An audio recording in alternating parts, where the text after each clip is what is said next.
Welcome back to the Liminal Branch Library, the archive in the seams. I'm your archivist and librarian, Mordio Crow, and... I'm here. I'm Nova. I'm the pink one. And today we're coming back to our Daggerheart not quite one-shot that we left halfway through last week. Now, I do know that there was a patch released, version 1.3 released 3 days ago. But I saw that and made the decision, you know what, we're not going to update this halfway through. We're just going to keep going with the rules we got, and maybe we do another playtest later, or maybe we wait for 1.4. We'll see. But I think that's where we're at now. Nova, how are you feeling about the game thus far? I think it was really fun last time. I'm excited to see where we go from here. I am a little worried about juggling 3 character sheets, especially since I'm just learning my first one. So if I'm a little slow on, seeing what everything has to offer, that's the reason. So yes, that's completely fair, and something that, as we discussed a little bit last time, I threw at you because, this is a party-based game, so having a party of characters makes sense, right? But if at any point you're feeling a bit overwhelmed, if you want the quote-unquote AI to take over, you can give them higher-level directions, and I'll execute based on their abilities and explain why I'm doing it the way I am. yeah, that's the main thing with tabletops. The hardest part isn't the game, it's getting your friends to join us. So, or in general, rather. So, we'll do our best with the one person. Yeah. Yep. All right. So, in that case, why don't we get started with a bit of a recap? Last time, at the beginning of our one-shot, our protagonist here, Niko, washed ashore after a shipwreck.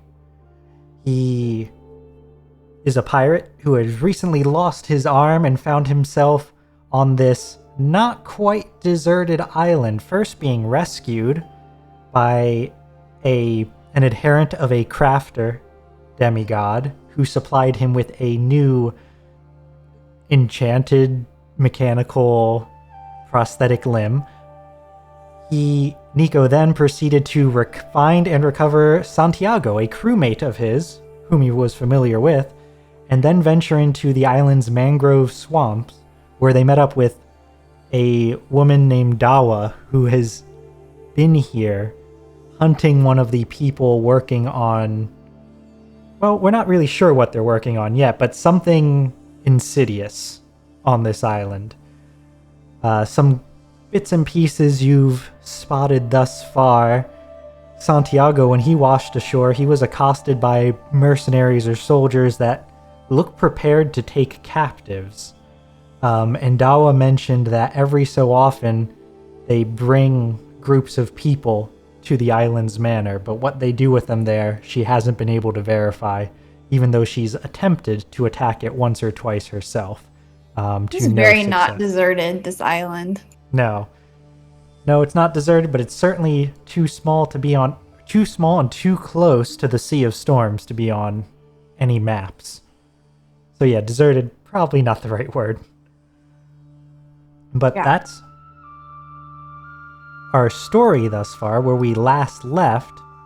Niko, you and your crew had briefly stopped by somewhere in the mangroves that Dawa had seen before, which had an arm similar to your own.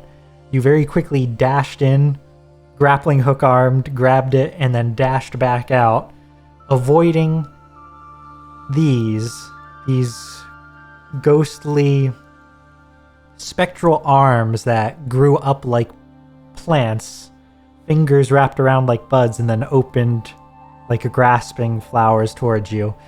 But they didn't seem to be able to follow you far, and you were able to, all 3 of you, get into your boat and row quickly away. Yes, I got a new arm from this. Can you describe my new arm Yes. again for me? The new arm is both bulkier and heavier than the original, quote unquote, but than the first one you acquired. The wood is much thicker, and if you're not mistaken, there are a few strips of polished stone along it, almost like a trimming. It's not quite, though it is called a shield arm in your inventory, it's not quite like a proper shield, right? Like it's not like a buckler or like a kite it is shield. like, it doesn't contribute to my armor score, which is important. Yeah, and it also... yes, sorry, go on.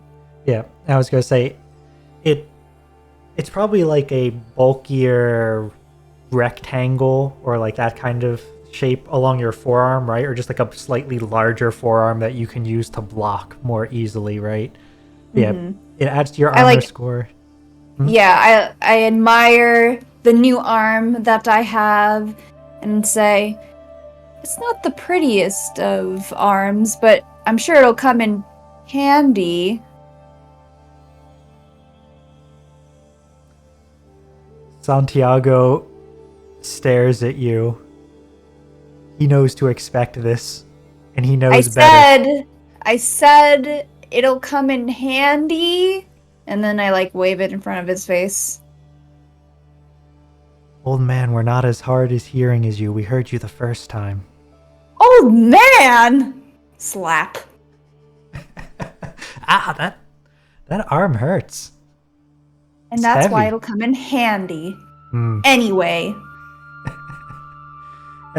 with that banter, the three of you row off towards the manor, which I'll put you in front, not that it really matters. You roll across the mangroves to the manor, or towards the manor. Though you were warned last time that the manor has had a wall constructed between it and the mangroves. A wall both to keep out the Yamuin, such as the Ranagrana that almost ambushed you earlier today, as well as Dawa herself from making an extra attempt at attacking the manor. So before we transition to the manor itself, you'll need to traverse the wall, which is... it's not particularly tall, right? Like, this is no castle wall. It's made of wood. As the mangrove marsh this island begins to slope upwards towards the other side. You might remember the islets that we met Santiago on, right? Like, there were a bunch of raised chunks of land, right? Similar here on this island, it starts to slope upwards. You have to leave the boat behind, make your way up through the grass and the mangroves and the jungle-like forest to where the trees have been cleared and basically constructed into a 10 to 15 foot tall wall. Something where, like, if you guys boosted each other up, you could probably, pull yourself up. But it seems to stretch long in either direction, and if you simply go up and stand up there and there happens to be a mercenary looking your direction, there's no hiding, you're spotted, right? So, how do the three of you approach crossing it? So I'm assuming there's an entrance for regular people to go into, right? Are there any boat? Like, maybe I would ask Dawa, what's sort of the guard schedule, or do they not come out here often? They don't come out this side often. They'll occasionally head to the coast to go salvaging for supplies or for anyone unfortunate enough to wash ashore. And I think you guys told her everything that had happened to you, so she knows that Santiago was almost taken, or rather, had an encounter with them. But This side, they don't come out into the forest, no. And as far as I can tell, there's only the one gate towards the shoreline. And how does the gate open? Do we know this? In terms of, like, is it a push door or a pull door? Well, like, are there people on the other side that have to manually crank it? Or do people, you arrive at it and then you crank it and it's like, oh, it's our crew, so we're not going to attack them. I don't know. Yeah. She thinks for a moment. I believe it's just a simple barred door where someone on the other side, they just need to shout out, and then someone on the other side pulls it open. And how far is the actual mansion from the wall? It's a good distance, but there's plenty between us and there. There's a small garden, fruit trees, which they use. They have some animals that they keep for consumption, and there's a lot of graves. Graves, okay. More like a pit, though, right? They're unmarked in that they're not named, but there are slabs for them, so they're filled. I said interesting. Let's see. We could cause a distraction somehow, perhaps.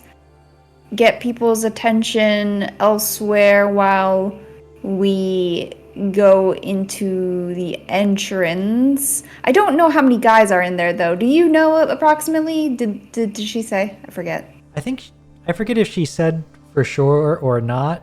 I don't know exactly how many. It does vary, but 2 or 3 dozen, I think. We could. We probably don't want to announce ourselves too early, but not all of them are well trained. Some of them are. Could we perhaps draw some Yamoin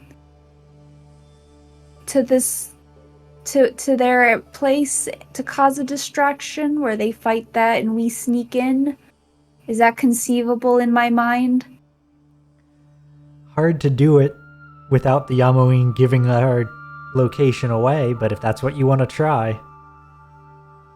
Well, I'm not really sure how else we're gonna sneak in, though. We could wait at night, perhaps? Yeah, it's getting later in the day. Not quite nighttime yet, but we're at, like, I don't know, 3 or 4 p.m. And it's, like, just always raining, right? So yeah, it's probably dark. Oh, actually, as you get closer to the wall, it's raining much less here. It's like a light, pleasant drizzle. One that's more misting than actual rain here. And you do have Sorry, what was that? No, go on. I was going to say, and you do actually have daylight because the storm wall is to the east. So since the sun sets in the west, you've got the sun still lighting things up for you right now. Well, what about my arm? I, demonstrate, it's a grappling arm. Could I get up the wall myself and then bring my companions with me? Like, if I get to the top of it, maybe we go to an area of the wall where it's not the entrance, just somewhere where we feel like is the best blind spot, the less conspicuous place to look. And I just bring them up one by one with my arm. Okay. Yeah, that's fine. Just basically it's like, we're just going to go where we're hoping they're patrolling the least, and we're just going to try it. And if it doesn't work, we deal with it, right? Yeah. Yeah, I think that works. I think that's our best shot. I think that works. So how I think this will go is I won't make a roll for you to pull yourself up. That's just a feature of your arm. But what I will do is once you're up there, I'm going to make you roll for pulling up your allies in a speedy and, I want to say, noise and chaos-free manner, right? Like, no flailing, no causing wood to splinter, no making them swing around in a silly manner, right? Can I convince you this isn't... Oh, wait. Well, I guess it would be maybe a finesse roll over agility. In terms of, like, what stat it would use? Yes. Yeah, probably a finesse roll, because I imagine it's more about using the mechanism of the arm rather than it is your own personal speed. But okay. That's just my thoughts on the matter. What... Would any of their stats help me in this case as well? Like, would they also be using, like, a finesse? I don't think in this... Now, if you want to have... So here's what I'm going to say. I have a lot of fear from last time, and it could be pretty funny if this goes wrong. So I'm going to use one fear to give you a disadvantage on this, right? Disadvantage means you're more likely to, you're more likely to fail. Now, if you want to spend hope from your allies to give you advantage, Dawa has 2 and Santiago has 0. Santiago can cancel out that disadvantage with 1 hope of his own, and then you're just rolling normal. No, Santiago doesn't have any hope. Or sorry, not Dawa can cancel out. Yes, Dawa. And that would represent what you were just asking, if they are using any of their own abilities. And the answer is not really, but you can spend 1 of their hope to cancel out the disadvantage that I just decided to give you using my surplus of fear. How many fear do you have right now? After I've spent this one, I'll have 4 remaining. Oh god, this is too many. Yeah, so you should be thankful I'm using some early before you're halfway through the manor. I'm sorry. I'm so grateful for you giving me disadvantage at the last moment. I'm so happy. Thank you. Thank you, DM. Anyway, I'm going to... Fine, I will use Dawa's hope, one of her hopes, to cancel that very unfair disadvantage. And I guess I'll just roll finesse then. Alright, roll finesse. Give me a 12, I want to say. What about an 8? An 8 with fear. Don't you have something that kicks in with fear? Oh yeah. When I fail a roll with fear, I gain a hope. Hey, look, Once we both per got long rest refunded. Before you... Oh, interesting. Okay, so I can't do this now because I just rolled, but before you attempt something incredibly dangerous or face off against a foe who clearly outmatches you, describe what ritual you perform or preparation you make to clear 2 stress and gain 2 hope. Oh. I have plenty hope right now, so it's fine. That's something... But good to know. Well, what happens? Alright. So who are you bringing up first? Dawa, since Dawa was giving the hope, or Santiago because things went wrong? I want to say I brought Santiago up first because I'm like familiar with perhaps his weight. I don't know, like, we've been on the ship together, perhaps there's experience there. And then Dawa is just like, oh, she is heavier than I thought. I don't know. Alright, yeah, that sounds good. You managed to pull Santiago up onto the wall, and then as you start struggling to pull up Dawa, like it's not that she's really heavy or anything like that. It's just like you underestimated you need to take a moment to reorient yourself, and as you do, Santiago like hits you on the shoulder a couple times. Just hurry up, hurry up, hurry up. I'm trying. I think this guy already sees us. And Santiago's like reaching. Up. What? I said, I still have to bring her up. Deal with it. Shoot him. The whole house is good. The whole manor is going to... That's not what I said. I said deal with it. All right. You want him... So to give you an idea of what's happening, I'll switch this over to combat music, even though we're not quite in combat. Amongst the grove of the fruit trees on the other side, one of the mercenaries has climbed it to pick some fruit for himself as a afternoon snack. And as he's up there, we get his view of him like polishing, I don't know, like a guava grow on trees, right? smoothing off the guava and then taking a bite, or like opening it up, taking a bite, looking over, and he just sees Niko like trying to pull someone up, and Santiago like looking right at him. So this guy's like he's a bit of a distance away, but not too far. It would be a stretch of an ability to jump there, but conceivably possible for someone to jump from here to that tree and then just like get him that way. But that's a stretch, right? Like that's a pretty impressive jump. Or Santiago has a gun, or you can tell me what creative thing you want to do. Is Dawa already up? She's Can I like assume that? 3/4 of the way up. Like, granted, it's not a far drop. Like, if you dropped her, she wouldn't get hurt. And maybe you could make her roll to, like, quickly climb and grasp the side herself if you wanted to. Like, if you wanted Niko to do something. But Does this guy look like he has a gun? the mercenary? Yes. He doesn't have it drawn. But there is a gun. Most likely. Okay. Okay, so I'm looking at Santiago, and he has the fleetest feet in the fleet experience, and also nimble, involving bouncing and climbing. Is it possible for him to get over there and silence this guy by, I don't know, like, there's a bit of water around here, right? Can he, like, just stuff his face and, like, drown this guy? You know, you only need 2 inches of water to drown someone. It's a great fun fact.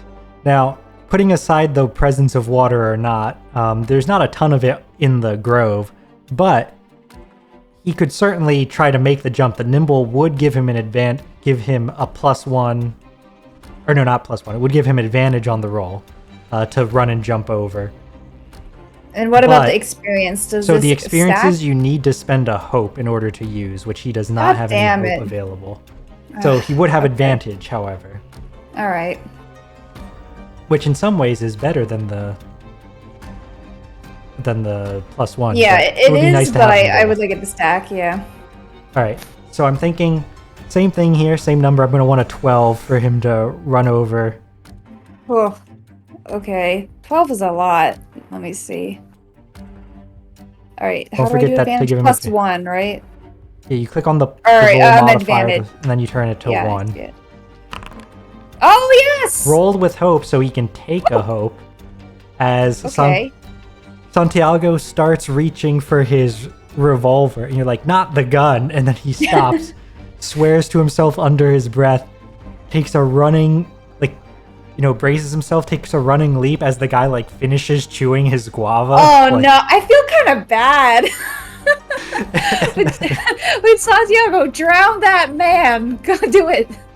And so we get the view of the guy's eyes getting wider as Santiago makes this, again, not impossible, but very impressive jump from the wall onto the tree, onto a fruit tree. And from there swings over, grabs the guy by the face where he has the guava, just smears the whole guava into his face, uses that to muffle him, and then the two fall to the ground on the other side. Oh, God. Okay. But then you're able to get Dawa up. And you were able to stop the guy from calling for help. Yeah, let's stuff that guy's face with the fruit. Okay, well, we're gonna make our way over there and help out, incapacitate this guy. Yeah, I think we don't need to go into combat for one foe. So, with that successful roll with hope, of all things. With hope! The guy's at your mercy, right? You were able to stop him from calling out for help. You're free to take him out, or to, I don't know, if you wanted to try to interrogate him, or are you just gonna knock him out and leave him behind? What do you want to do? I'm gonna knock him out and leave him behind. I don't think I need a person's help right now. Mm-hmm. And I if feel you were talking to him, you're risking him yelling. Yeah, yeah, exactly. Yeah, so you go over, Santiago has him, he's still struggling, but one of the three of you just gives him a solid kick to the chest or something, and the guy falls still, and then like the fruit falls over, but he's still breathing and not quite dead. I don't know. I just some guy eating makes me feel bad if I kill him. Yeah, no, that's fair. That's all right. Okay. Whew. Nice work. Now, what part of the mansion are we at right now? You cross the cemetery to reach it. Okay. I'm going to assume that you don't take like the main pathway up to it, like you sort of go around the side or something, right? Yeah. All right. So let me place you on the next map, and then I will drag you over rather than just start describing it. But the manor itself, you can see it, though there is another barrier around it other than the wall. You cross over through the grove, past past where they have all their animals, past a bunch of these graves. There's dozens of graves here. Like, and actually, you were asking earlier about if there were holes in the ground, right? Now, well, like because I'm just kind of surprised that they even buried these guys. Mm-hmm. So like this, like I was saying earlier, this area, the ground started to raise, like we were going up a hill out of the swamp. It's still not super high up or anything, so digging here can't be pleasant. But not only are there dozens of graves, if not reaching 100, there's at least another dozen holes already dug that are unoccupied. But you make it around, and I will activate this scene. We should be switching over now. Oh my god. Oh, okay, wait. So it's just not revealed. I thought it was like a giant pit. No, it's not a giant pit. So right now there's not really much to see, but you are outside on the grounds of the manor between this carefully manicured hedge and the manor wall here. There are windows here and here, but the curtains are currently drawn. Okay. They're drawn shut, I guess I should say. Actually, I'm looking at Santiago's sheet, and he has uncanny disguise. Can we take Fruit Guy's stuff and he can wear his clothes or whatever, his uniform, to maybe in a pinch trick someone? Yeah, he certainly can. Let me look at that ability just so I can remind myself of exactly what it does. He can mark stress to create a passable uniform or disguise. While disguise, all presence rolls have advantage. So I imagine what he does is not only does he take the person's uniform, he also spends a few minutes like looking at the guy, trying to imagine what he looks like without guava smeared all over his face, and like making adjustment to his own hair and like all of that. It's like, I mean, we're not exactly twins, but at a distance might hold up. I don't know how closely these people know each other either. Well, it seems like they keep changing him out all the time, according to Dawa. So this might just work. Okay, we're gonna have to get inside the building. There's windows, you said.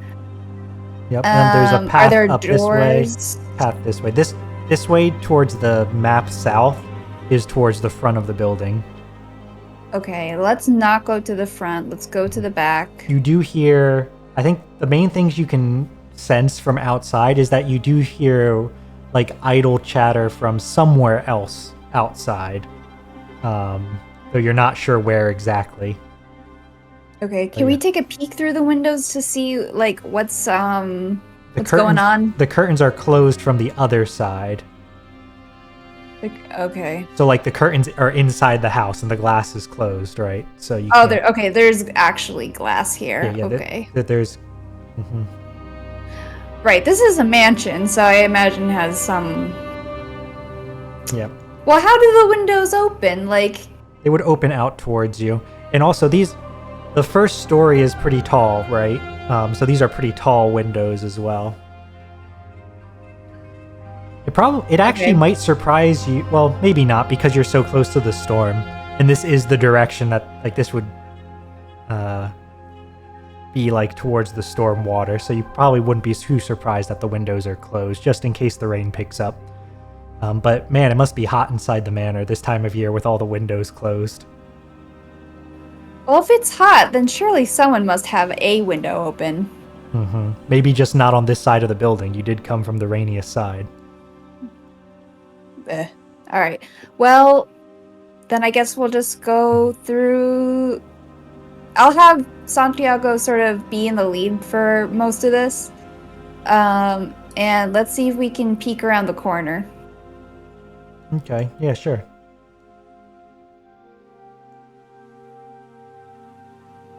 Yep, you're able to get up. I can't move them individually. Oh, you can't move them? That's weird. I move them in a group only. Hold on, let me just delete these two and then replace them. Maybe that'll help. Okay, looks like that works. There we go. All right, Yeah, take a peek.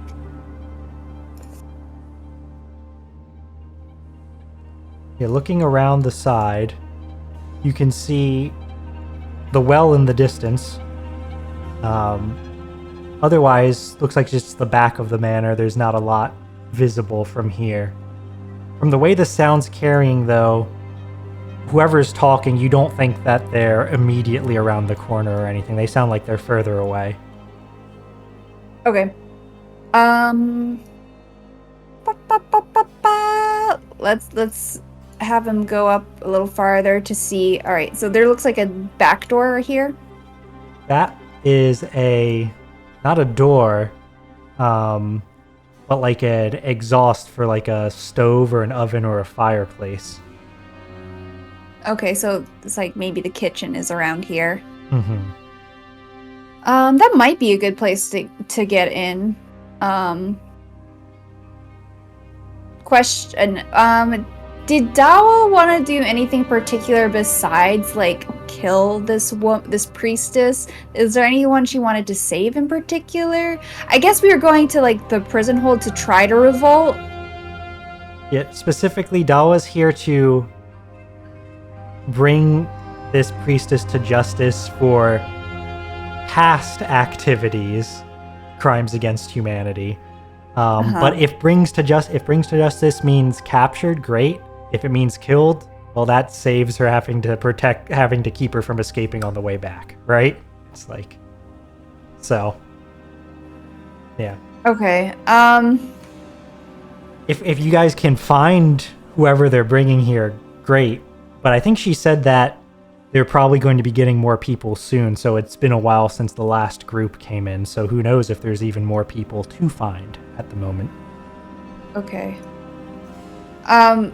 Are there any windows then on this side? Like, not on this nothing? back side. I'm not going to make you roll for it, but you're right that this is probably a kitchen on the other side, which means these are probably either storage or like servants' rooms or similar things. So all things that are great to sneak into, but there's no windows because the workers don't need a good view, don't need to be able to look outside, right? All right. I guess we'll just go farther then. Let's go all the way up here. All right. Yeah, if you want, you could move another step to corner peak. There might be 2 steps to corner peak.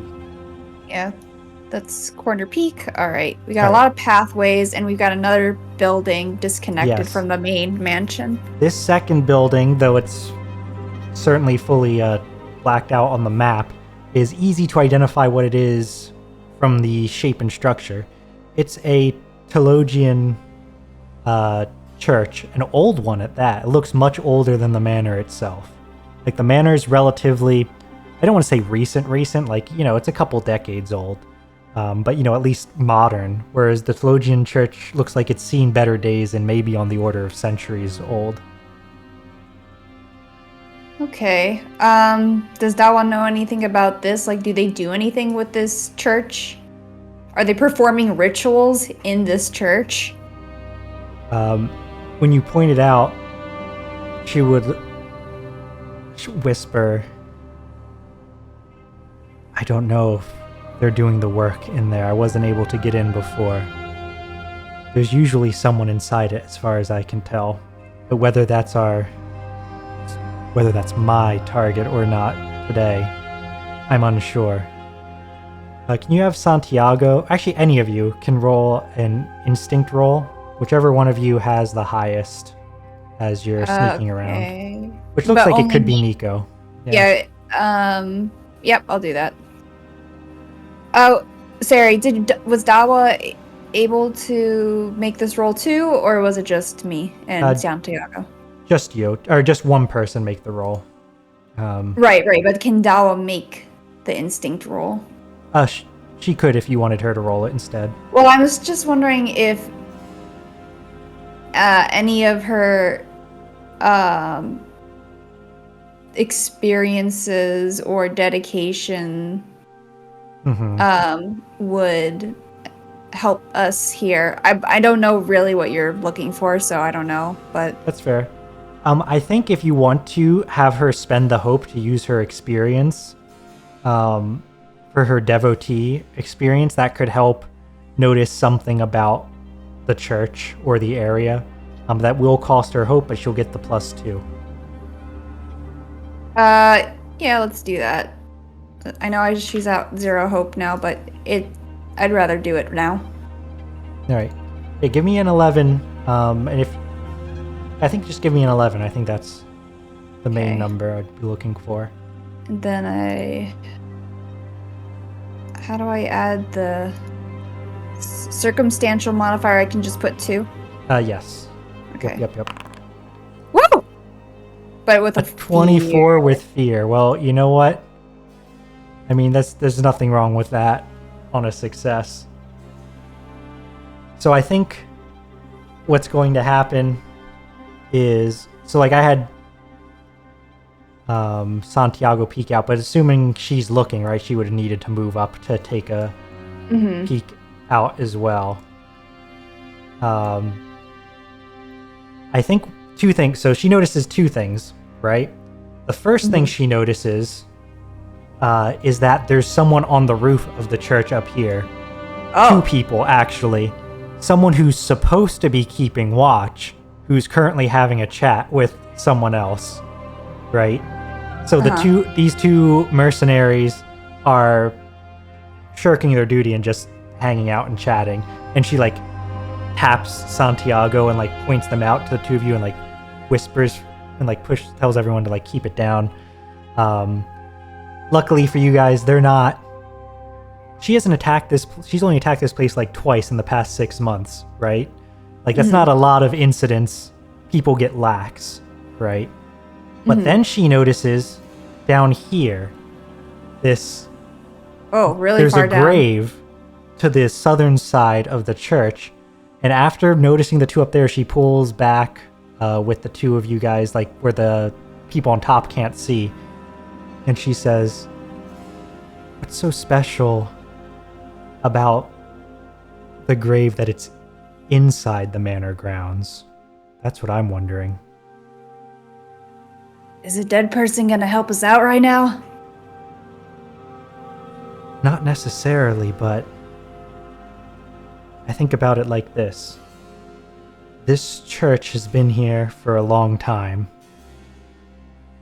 But Clara, she got here recently. That grave looks new.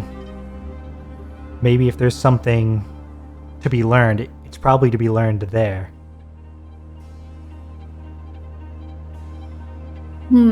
Well, we still have those 2 chuckle fucks up on the rooftop.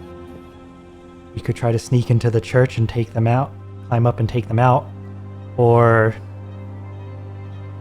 just dash to the church wall and hope they don't see and that there's no one else outside.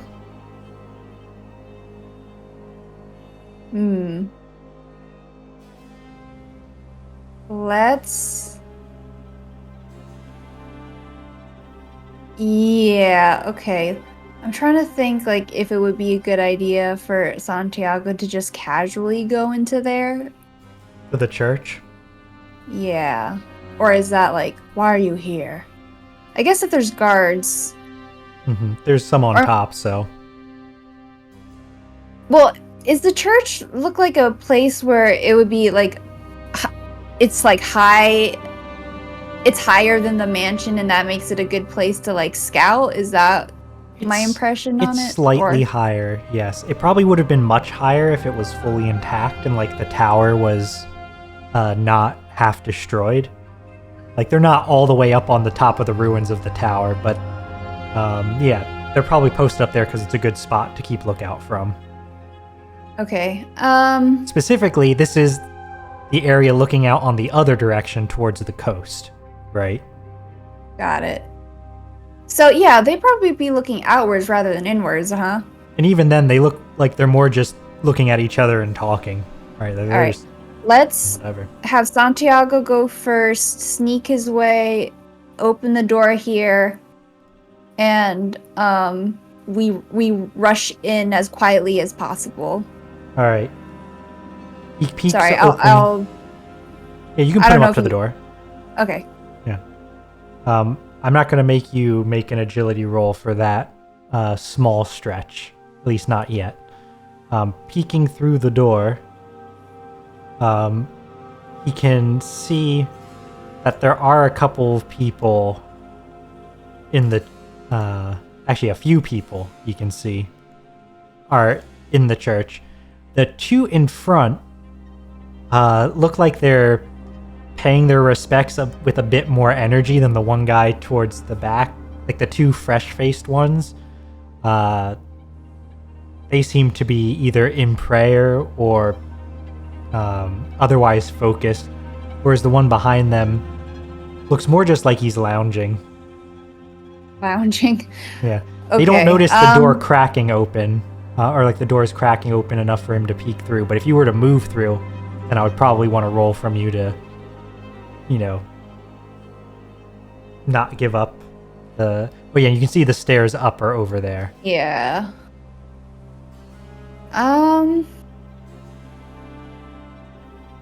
That's gonna be difficult. I wonder if he can... I assume there's a door in the back, but I don't know that for sure. I cannot. That's a pretty safe assumption given the way the carpeting is. Okay.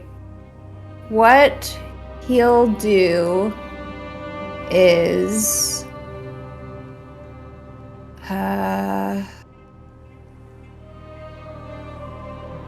Oh, not that it makes a huge...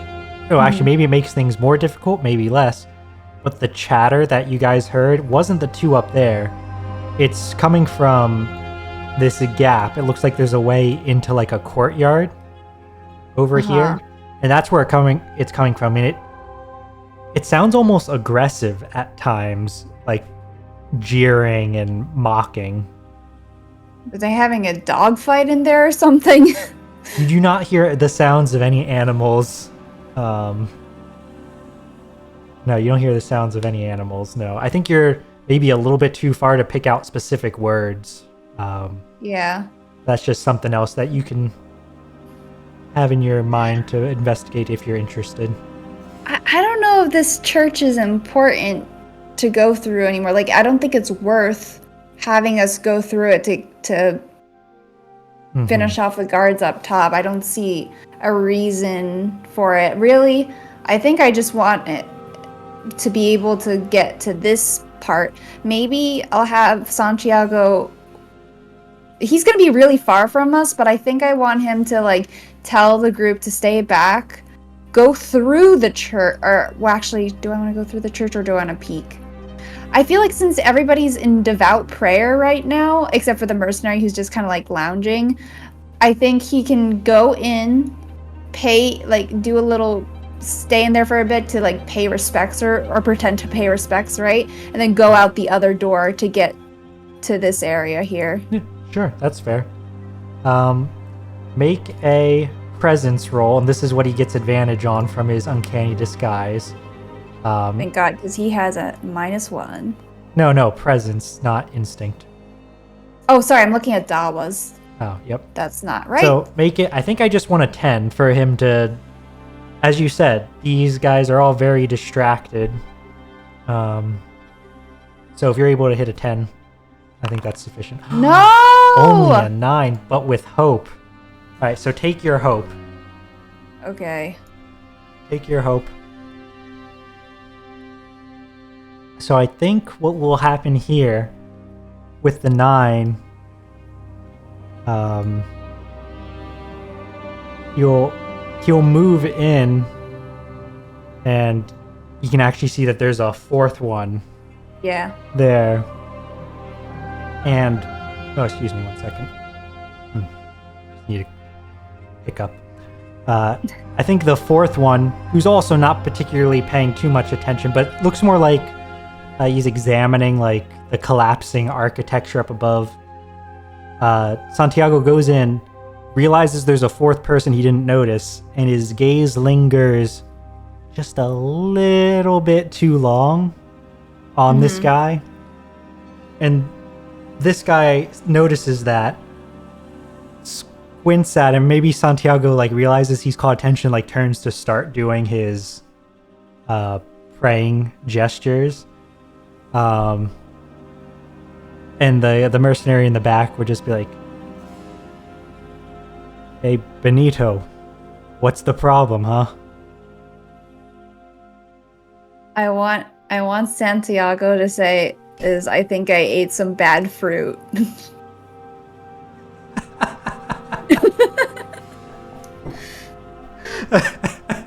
That's a good line. I like it. And just like, kind of strain his voice too to sort of disguise whatever this guy he's imitating sounds like. Just like, I think I ate some bad fruit. That's really funny. So I think ordinarily I wouldn't give you a repeat roll right after one, but because I liked the joke, I'll let you have a second roll to play it off. Okay, a presence again? Yeah, same roll, same advantage and everything. Okay, great. But I just think the speed at which you came up with that retort makes me want it to work. So okay. Yeah, and another hope. Yeah. You say that, and the guy laughs. He says, "Everyone keeps telling you not to go to the trees and picking them yourself. You're terrible at figuring out when they're ripe. Here I thought you were just angry at me taking all your money and dominoes yesterday." He probably says something like, "I am still angry about that." Yeah. But yeah, it seems like suspicion is passed off. So Santiago relaxes a little bit, does the 7-swiped gesture appropriate to the Teologian faith, and then can either make his way to one of the seats to sit down for a short time or make his way out the doors. I think it would be weird if he came in and then he just left. Right. So I'll have him sit for a little bit, and then when he feels like it's an appropriate amount of time to leave. Yeah, sounds good. A few minutes pass in quiet reflection as he pretends to pray for a for a recovered stomach. Pray for please God, help my tummy ache, please. Yep. You know what? No lie though. Whenever I have a bad stomach ache, that's when I'm the most religious. Like, maybe not so much lately, but as a child, like a very religious child, I'd be like keeling over in the toilet, drooling from my mouth, no. just like, and I'd say, "God, can you just help me out here? Just help this, help me out, please." Oh, wow. Well, did it work? I don't know, but I'd just be like, I'll do some reflection. I'll pray a lot more. Just help me out here. Well, when tummy hurts, you send whatever messages you can. Yeah, that's the best time to pray to God. Yeah, alright. Santiago makes his way. Oh my god, there's another freaking door here. And also there's 3 graves. Not only are there 3 graves, this one is for a small, like that sort of like, is it still a mausoleum if it looks like it's only for one particular grave? I'm not sure if that's still the correct term. I don't know. But yeah, it looks like it's a single enclosed grave area for like someone slightly more important. Much like these 3, this one, looks more recent in terms of construction. And can I get one more, can I get an instinct roll from him? Oh no, this one he's bad at. This one I think is an 11. Okay. 12. Oh, whew, I just Barely made it. And he gets a hope. Nice. Okay, he is stacking back his hope. Mm-hmm. He notices that the footprints here are heavier into the dirt. Like, people going in and out of this building are carrying something. Okay, interesting. And something heavy, too. Can I just make a quick peek over here? Mm-hmm. Yeah, go for it. Okay, I just want to... Alright. So there's nothing really there. It might be a good place to hide in the future. Mm-hmm. Right, now, how are you planning on getting the rest of your group here? Or is he going to keep exploring on his own? Ooh. Wait, did he close the doors behind him in both cases? Yeah. Yeah, that makes sense. Close the doors. I want him to take a quick peek. Like, I don't want him to linger there, but I want him to go at least to the graves areas, see if he can collect names and come back quickly back. So these ones are not named, but they are numbered. Numbered. Okay, interesting. Yep. What are their numbers? There's 1, 2, and 7. Interesting. Okay, can I make it back to the group without doing an agility or sneak roll, or do I have to? Santiago can go right now. I think we'll need a roll as if the whole group's going through this path at least. Okay. Oh, wait, when he passed by and he saw... Oh, yes. I want to reveal something. Okay, I'll put him back. Yeah, let me... Okay. Oh. Now it doesn't want me to move him. Hold on. Let me reload it on my side real quick. Token's stuck. Alright, there we go. So when he was moving over, I think it's around here, he can see the target of the jeering and mocking. That there's a person who's restrained, arms bound above his head, and like not hanging from the neck from a branch, but like being held up by his arms both above his head, like his wrists are tied together and dangling from the branches. There's someone from La Commune, a uniform that you guys would recognize as pirates who often prey on that nation. A sailor, it looks like, who's currently being, I don't know, made mockery of by the mercenaries. Mockery or like torturing him? Right now it seems like they're more mocking, but there was probably some torturing in the recent history. Okay. Alright, I gotta... Good to know. I'm gonna put Santiago with the rest of the group. I'm still having trouble thinking of how do I want to approach this? So it does seem like this courtyard's pretty big. So I'm assuming that the like area is more like this. I don't know if you can see my ruler or not. That's a pretty safe assumption. And then I guess it might even be as wide as this is the mansion. We're just gonna have to get inside somehow. So people are jeering over this way. So you know there's people in there. Yes. I did briefly see a door here, I believe. Can you see me pinging? Yes, I can see you pinging. So that area, It's a door. It's going to look a little different on the map than what it looks like in the actual game. But what you would have seen when you see that door is that it's like an extra garden, right? Like it looks like herbs and other small things all growing. And it's like behind a sturdy fence. The door is behind a fence? No, the door is like it's like the fence door, right? To get into like a little garden. Got it. Understood. Keeping it contained. Okay. I'll keep that in mind later. I'm gonna let Dawa know about the graves and what we saw in there. I'll just be like, there's 4 guys in the church. It's not really great to go up there. And then we got the 2 people on top, so that might not be good. I didn't see anything important in particular there. And then, would mention the mausoleum, not mausoleum area over there in the graves. Does that give her any idea of something? Something heavy moving in and out of a mausoleum. You'd think you'd only move something heavy into it once, right?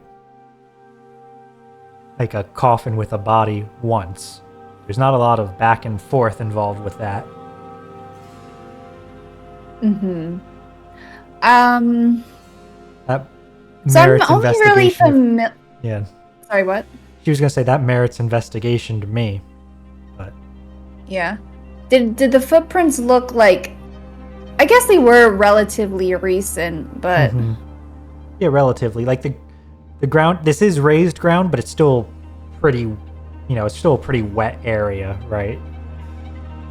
So. okay.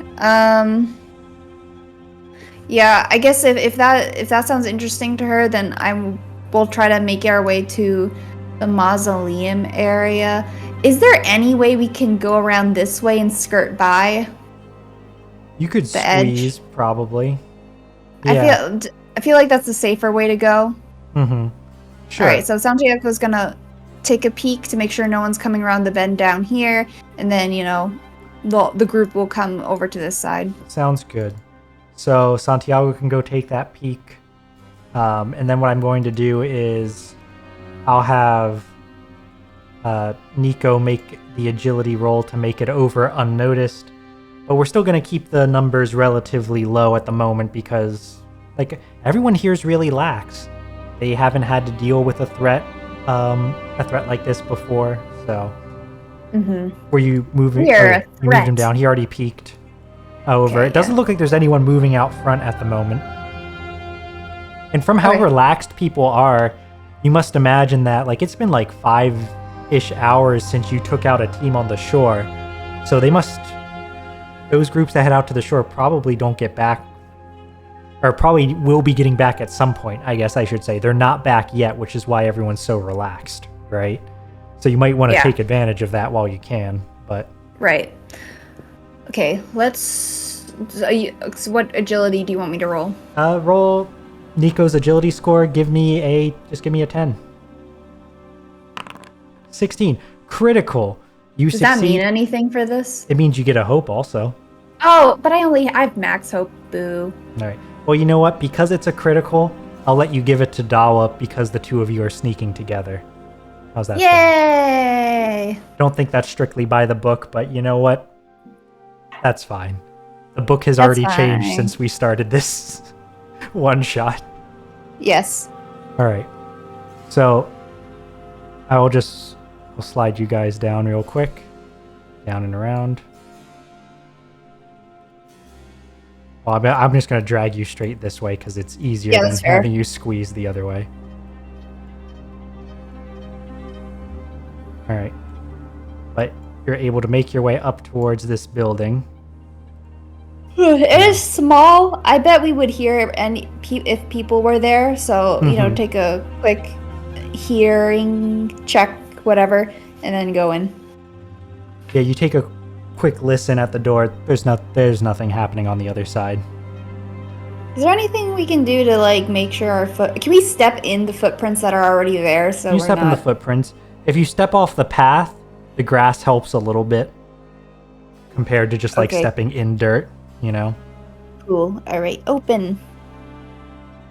Yep. inside, you do see, well, it looks like a single stone grave. I don't know why the geometry's funky in the lighting, but Take a good look. Now I think, Yes. yeah, like you guys know that you're looking for something off in here, right? Yes. Like there's something heavy going in and out. Dal at least would try to inspect. My question is, are you showing any reverence for the dead whatsoever, or are you just like immediately tearing things apart and seeing what you can find? Niko probably. Huh? I was gonna say, I noticed you left Santiago outside. Is that intentional? No. He can be kind of at the door. Sounds good.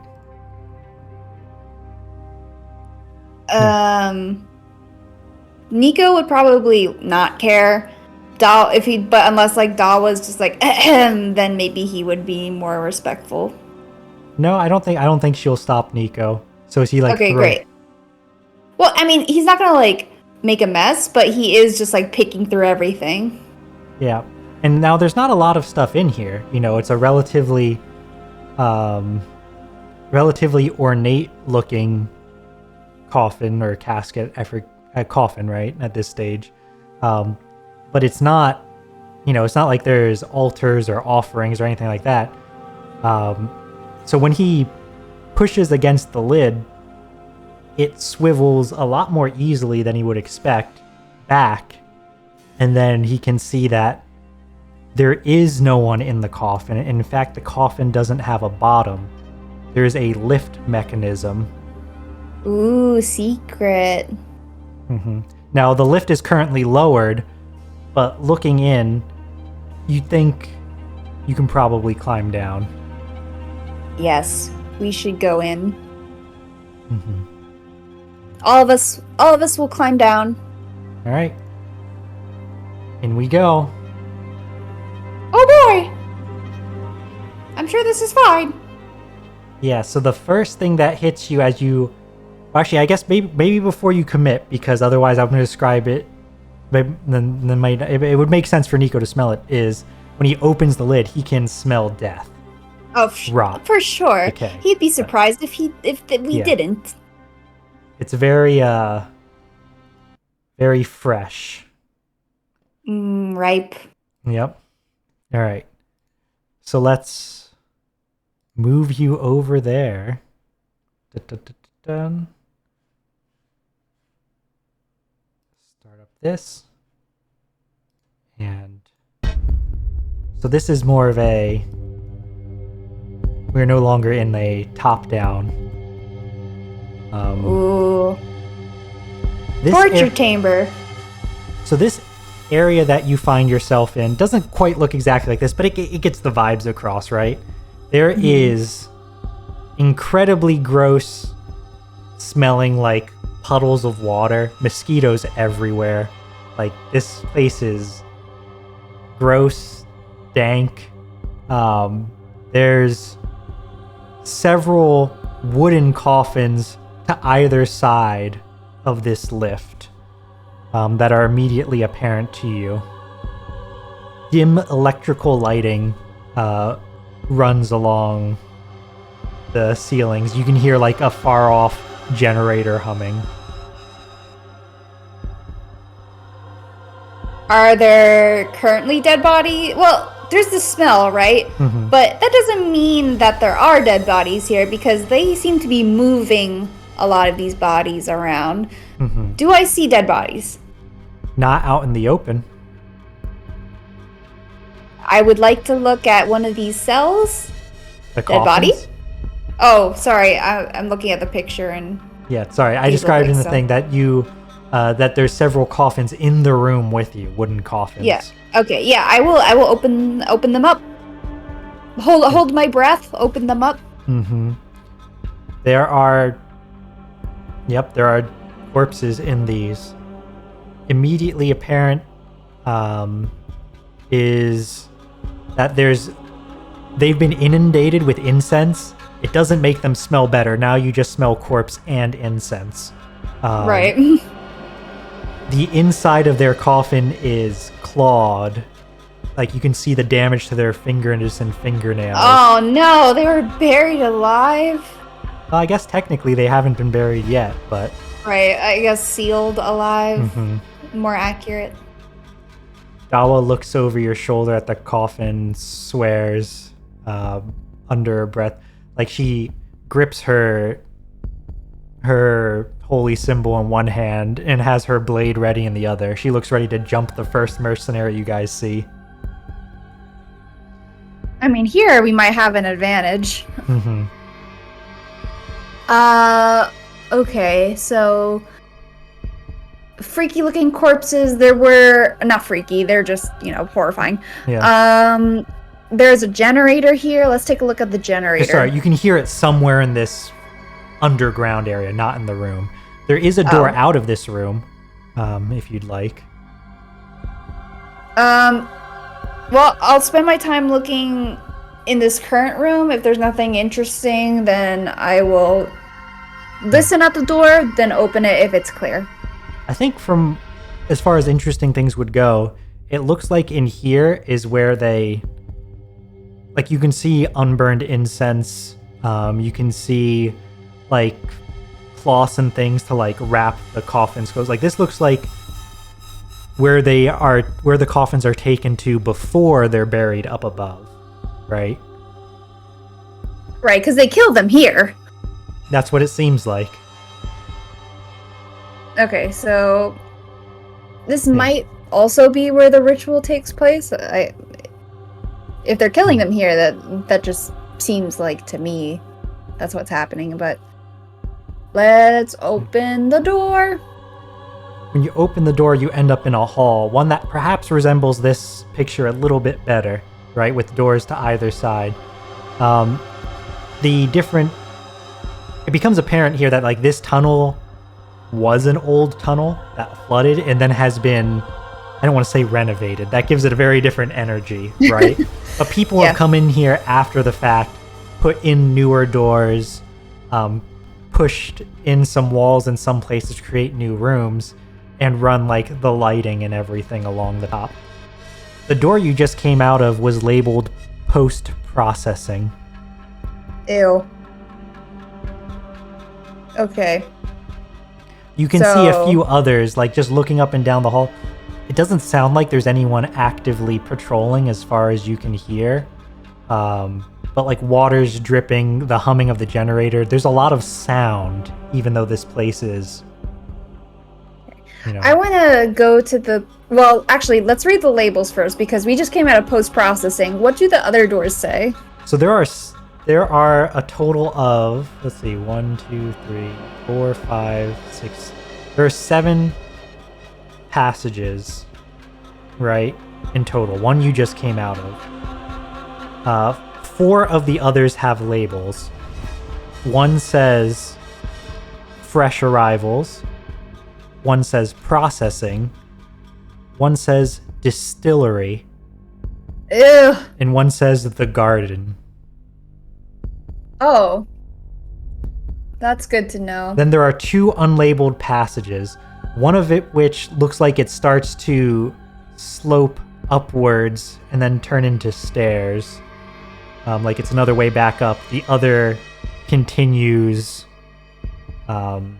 it looks like roughly in the direction of the shoreline, but otherwise away from, like, the manor and the grounds. Okay. I want to go to the fresh door, whatever that was called, because if there might be people there, I don't know. That's a good instinct, right? Niko's like, all right, if there's anyone recently captured, anyone alive, they're probably here. There's plenty of cells to either side as you let yourself into this room, but there's no people, no fresh captures. So on one hand, maybe if anyone else washed ashore from your group, they weren't brought back here. On the other hand, maybe no one from your group washed ashore except for you and Santiago. Yeah. Well, that's a bummer. Sorry, I know there's a garden door, then there's like distillery. Let's see what fucked up things are in distillery. Yep. You make your way to the distillery, and if there was a room that could smell worse than post-processing, it's this one. Here, you see numerous coffins, some of them open and empty, 4 of them currently sealed. What's different about these ones is that they're modified in some ways. Each of the ones that are sealed, and even the lids of the ones that are open, have essentially what's like a water drip affixed to the top, and a little door that can be opened just enough to, like, maybe that a hand could pass through. From the smell, there's definitely dead people in these sealed coffins. Does it give me any indication what they're processing here, or not? Yeah, distilling. Give me a knowledge roll. This is figure it out. Okay. You don't have ideas. Yeah. Okay. Oh, my knowledge. I'm stupid. Let's go. Well, maybe. What do I need? What you need is, I think I'll give you just an 11. 13 with hope. All right, so you gain your hope, which I think doesn't matter at the moment because you said you're full. But what your success, you notice the door that like a hand could reach through. You remembered what Dawa said to you earlier about that shrine that you went to with the arm, and how there weren't those hand flowers there before. Right? You remember the clawing at the top of the coffin? I think Niko comes to the conclusion the same time that Dawa does. Maybe Santiago's a little bit further behind. But this quote-unquote ritual is killing people by giving them the same experiences in hopes that they form an echo. I wonder if the ones we saw are not the right ones. Maybe if they do enough of them, they'll become like a Giga Yamoween or something, or not Yamoween, Echo. Mm-hmm. Well, that is how echoes work. Echoes gather like to like, and they spiral and condense around the same vibes, right? Whatever those vibes are, whatever that energy is, whether that's fear or anger or hunger. Normally, almost always a negative emotion, right? Or a negative feeling.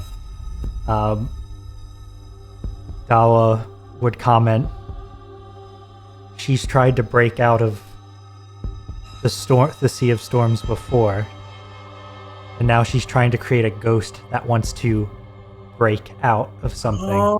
Oh, yes. Just rip the storm apart, or at least, make a hole in it. I don't think Niko would say anything to that, but is there a current, like, hand crawling out, like... Oh, like out of one of these little doors? No. Okay, so we're not seeing anybody here yet. We missed the last batch. Crazy.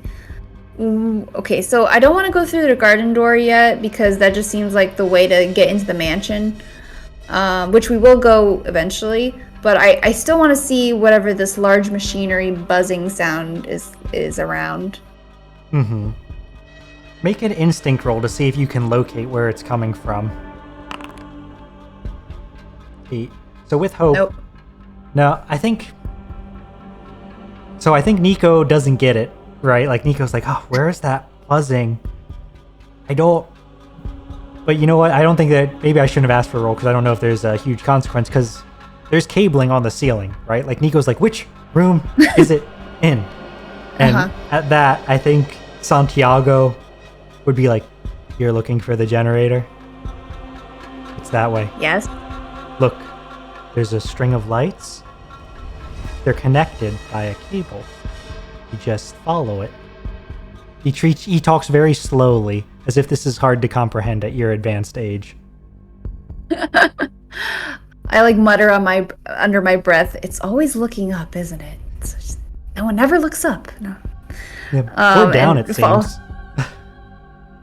Oh, there's cabling down? No. He's commenting on the mercenaries on the church roof who didn't look down and see you guys.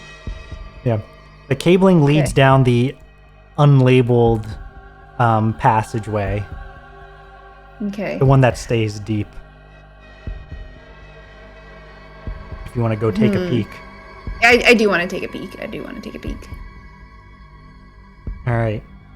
You hear before you see, like the humming gets louder. You can also start to smell the fumes of like an ethanol generator going, which certainly can't be good for your health to be trapped in an enclosed space with such a thing going off. But it is what it is. But you also hear the lapping of waves. They're echoing, though, in an interesting way. Niko, you're a relatively experienced sailor. You hear, and you'll see when I drop you over on it in a second. I have to fight something?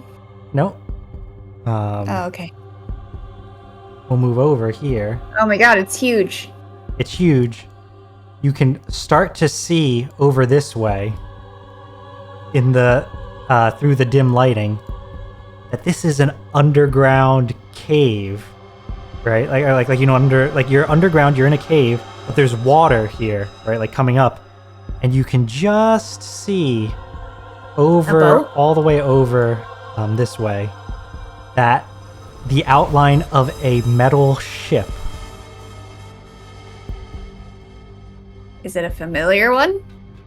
Not familiar in that one not that it's one you've ever had before, no.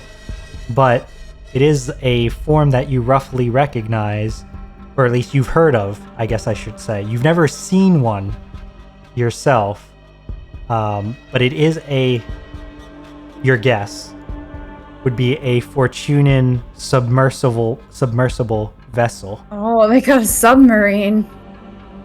You remember Dawa saying, and even Old Iron saying, that they never saw boats coming to the island.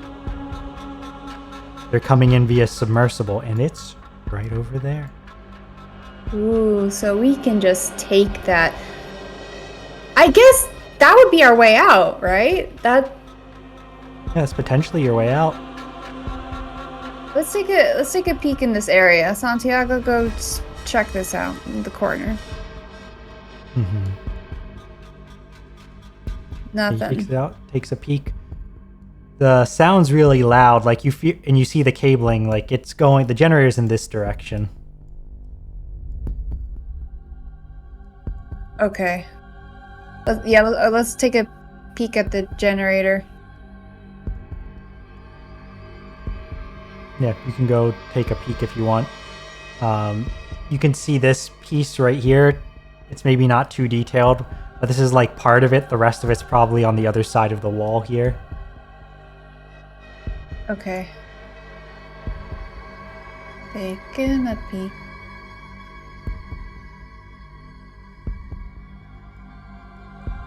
No one is here. Yeah, no one's here as far as you can see. At least not yet. Good. I'm sure this map has nothing scary in it. You know me, I just love making maps that you explore and then putting nothing on them. Alright, listen to the door. Alright. It's hard to hear if there's anything on the other side because of the generator. Okay, then what we're gonna do is we're gonna bum rush this door just in case. 3, 2, 1! You throw it open. No one's inside. There's no one there. Ignore the vaguely alchemy-looking acid pit. We're just not going to have that. But otherwise, okay. We're going to pretend all of this stuff is like generators and stuff and like pumps and etc. Right? Perhaps supplying the manor with electricity. Some of these pipings might be doing the sewage. Okay. Something might end up wrong with the generator very soon. It could happen. Although I will say, if it does, you guys don't have a light source on you, I don't think. Well, we might be able to come up with something delayed. That's true. And delayed might work out better for us in the meantime anyway. Yeah, let's try to understand what all this does. Maybe an intelligence roll or something like that. Mm-hmm. Sure, make a knowledge roll with whoever's smartest. Who is the smartest? Okay, no one's really smart, but it won't be Niko because he's actively not smart. So let's... Won't be Niko because he's dumb. No one's smart, but Niko's dumb. Yes. Alright. What do I gotta roll? Knowledge. No, I meant... what skill? Yeah. Give me an 11. I don't think it's too complicated. Only reason it's... rolled with fear. Alright. So, I think what I'm going to have happen here... Well, I'll get to the fear part after, but he'll roll successfully. Santiago goes through... and, points out, alright, this one... this is the controls for the entire manor, basically. This one... the main water supply into the manor. This one here does the water filtration, desalinifies it. Here's the power. Power is separated into... It's not labeled, but if I had to guess, the manor and then the underground area. So we could turn off just one or the other. Or both, if we wanted to. But yeah, he goes through... He has an understanding of what each one is. And I think... While you guys are here, Niko, you're the one nearest the door. You'll probably hear footsteps coming down the passage that you guys just came down. And also what sounds like voices of, exertion. Okay. People carrying stuff or something similar. Okay. Real quick, can you remind me... what generators go where? So we could do the manor, we can do where else? Cut off the underground. Oh, so the lift? The lights in this area and all down the passage that have been letting you see. I see. Okay. Let's not touch that yet. They're coming down the path we came down, but they're also carrying something, so that could be to our advantage. Can we take a peek, sneak and take a peek, see who's coming around the bend, how many people, etc.? Yeah, I'll drag them out and let you see. Should be able to see them now. There's a buff-looking guy, and then a few of the less buff-looking ones. They're all carrying boxes and things. The one in the front has the most stuff.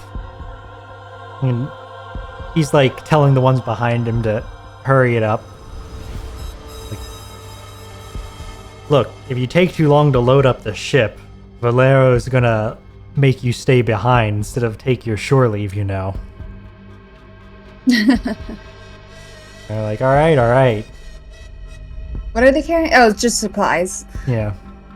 Okay. Well, they're going that way, so... I don't think I need to know what's on this other side. I know there's a door here. Are they going through that door? If you wait to look... No, they go past it. They cross on this precarious beam. One of them almost falls in.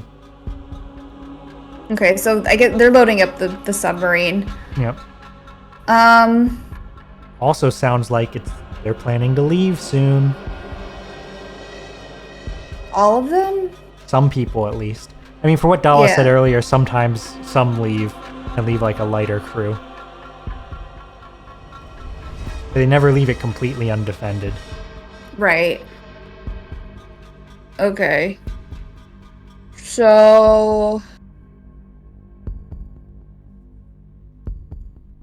I guess I'll let them pass. We're gonna sneak back. We're gonna go back the way we came. We're gonna get out of here. Alright. Do I want to turn off anything before I leave? Up to you. Can I turn off a specific area in Like the what? mansion? Like what specifically? I want to turn off the kitchen area because I know that's around. Sure. Sure, I'll let you do that. Okay, I don't know if that's going to be beneficial to me, but I just feel like I should do something here. Excuse me. We'll see if that becomes relevant. Yeah, let's go through the path to the garden now. Alright. I know there were unnamed doors, but I don't want to bother. Yeah, I mean, you just went through one of the unnamed doors. The other unnamed door seems to head up. Alright, so we're heading towards the garden. Yes. Alright. This one, as you approach, the water on the ground grows sparser. It almost like spreads into little grooves on the side as the floor starts to slope downwards. The descent gets steeper as you follow this path. And like the water gains a little bit of speed. How often has Niko gone underground? He's a pirate and a sailor. I would imagine not too often. Yeah, I would say if he has it hasn't been often. Yeah. It's definitely the sort of descent that sends chills up your spine.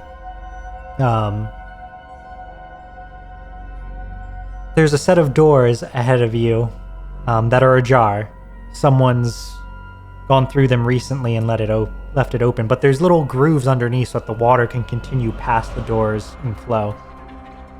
And you can hear conversation on the other side. Is it the man's same... voice? Sorry, go on. Yep. A man's voice says, "Listen, Clara, I understand what you're saying. I know this is your project and I would never do anything without your approval. But just consider, this may be good enough. We sell it to Fortuna, their great work. Maybe one of their mages can take it from here. Take the seeds you've planted and do what you want with it. You don't have to do everything on your own. Well, you can do everything on your own with my backing, of course. I'm just saying, we've been at this for a while, and there's only so many people whose debts I can pay off before people start questioning whether they should take my deals."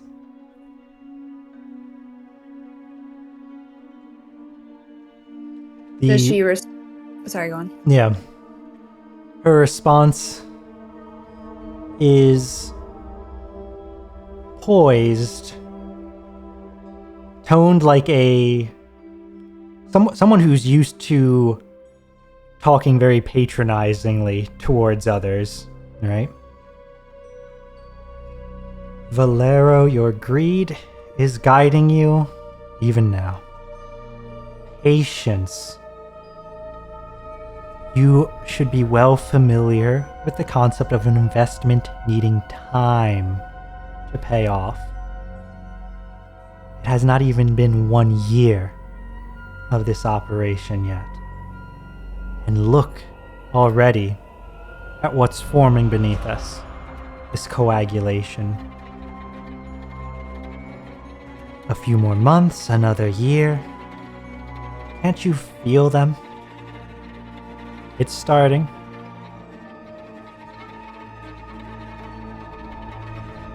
He would be like, "Yeah, another month or another year, investments. Yeah, I get it. But what you don't seem to get is that the way these people come here is that I go to those who are in jail for owing too much money. I offer to pay off their debt for working for a year on my island. It's almost been a year. No one's come back yet. No one's going to take the job if no one comes back." They're having that discussion. What do you guys want to do about that? Gawa looks ready to fight and try to kill. Santiago looks like, "The boat's the other way. We can just leave." Yeah. Well, I think it's time to kill. We gotta, Dawa helped us out here. We gotta repay the favor. I don't want to be owing any debts to anybody. It can only be good for us to kill this woman. You say that, and you can see in Santiago's eyes, he begrudgingly agrees. But when you say it, Dawa also looks to the two of you. And perhaps because she hasn't known you very long, she looks at least mildly surprised by that.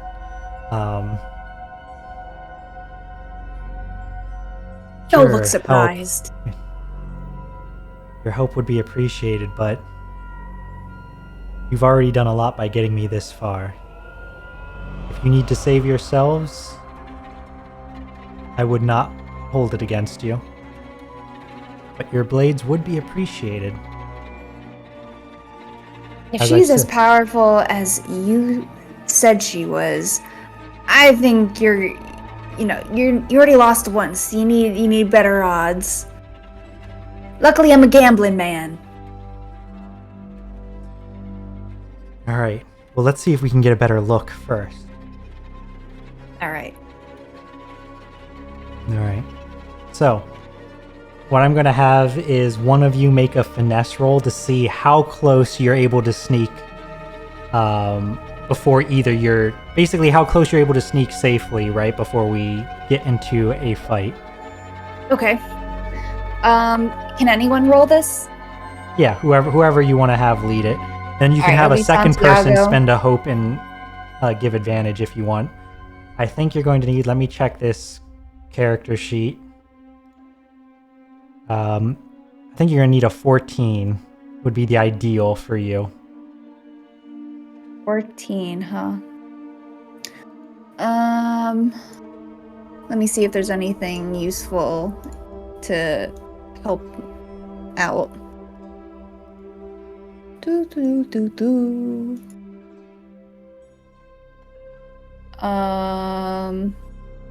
I don't suppose that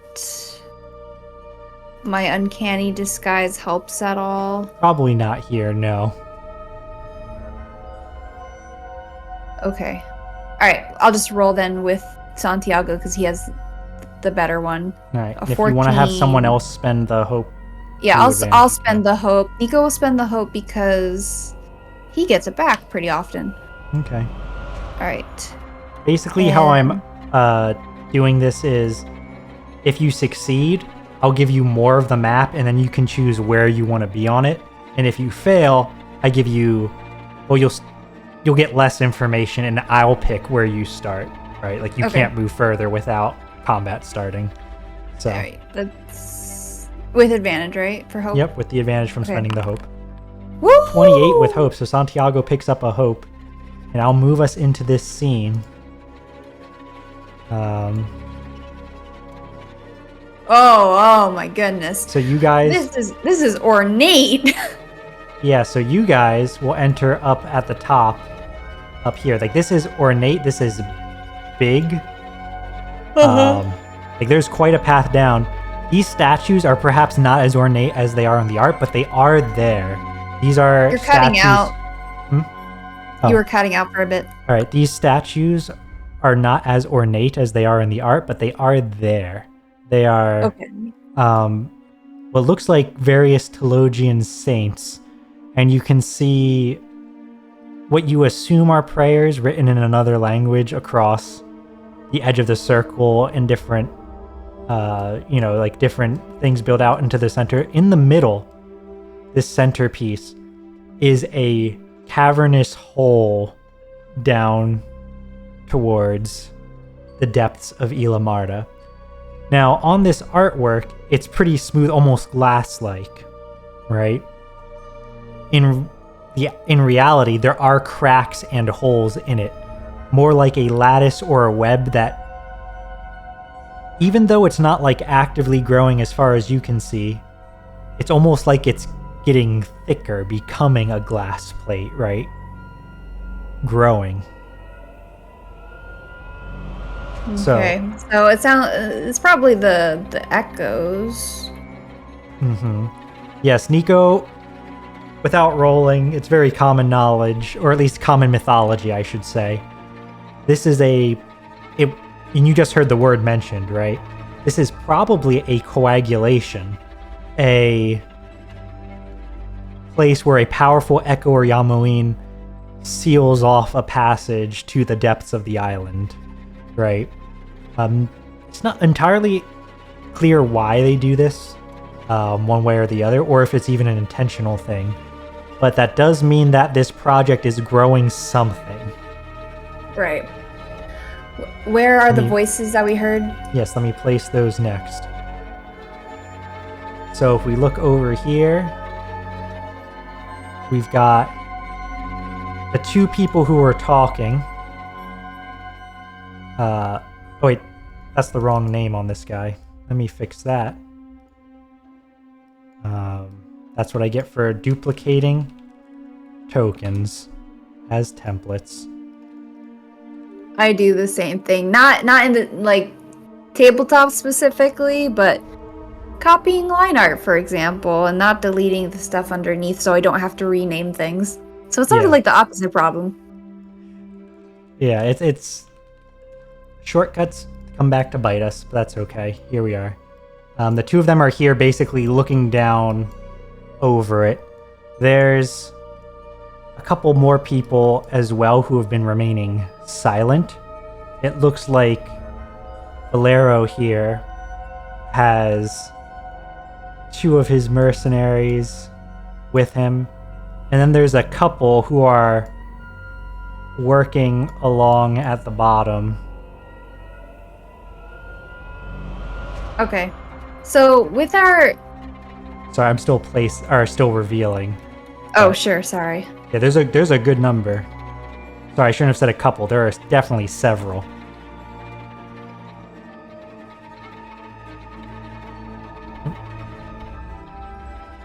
That's all of them now. It's 7 on the bottom, the 2 guards here, and then the 2 of them there.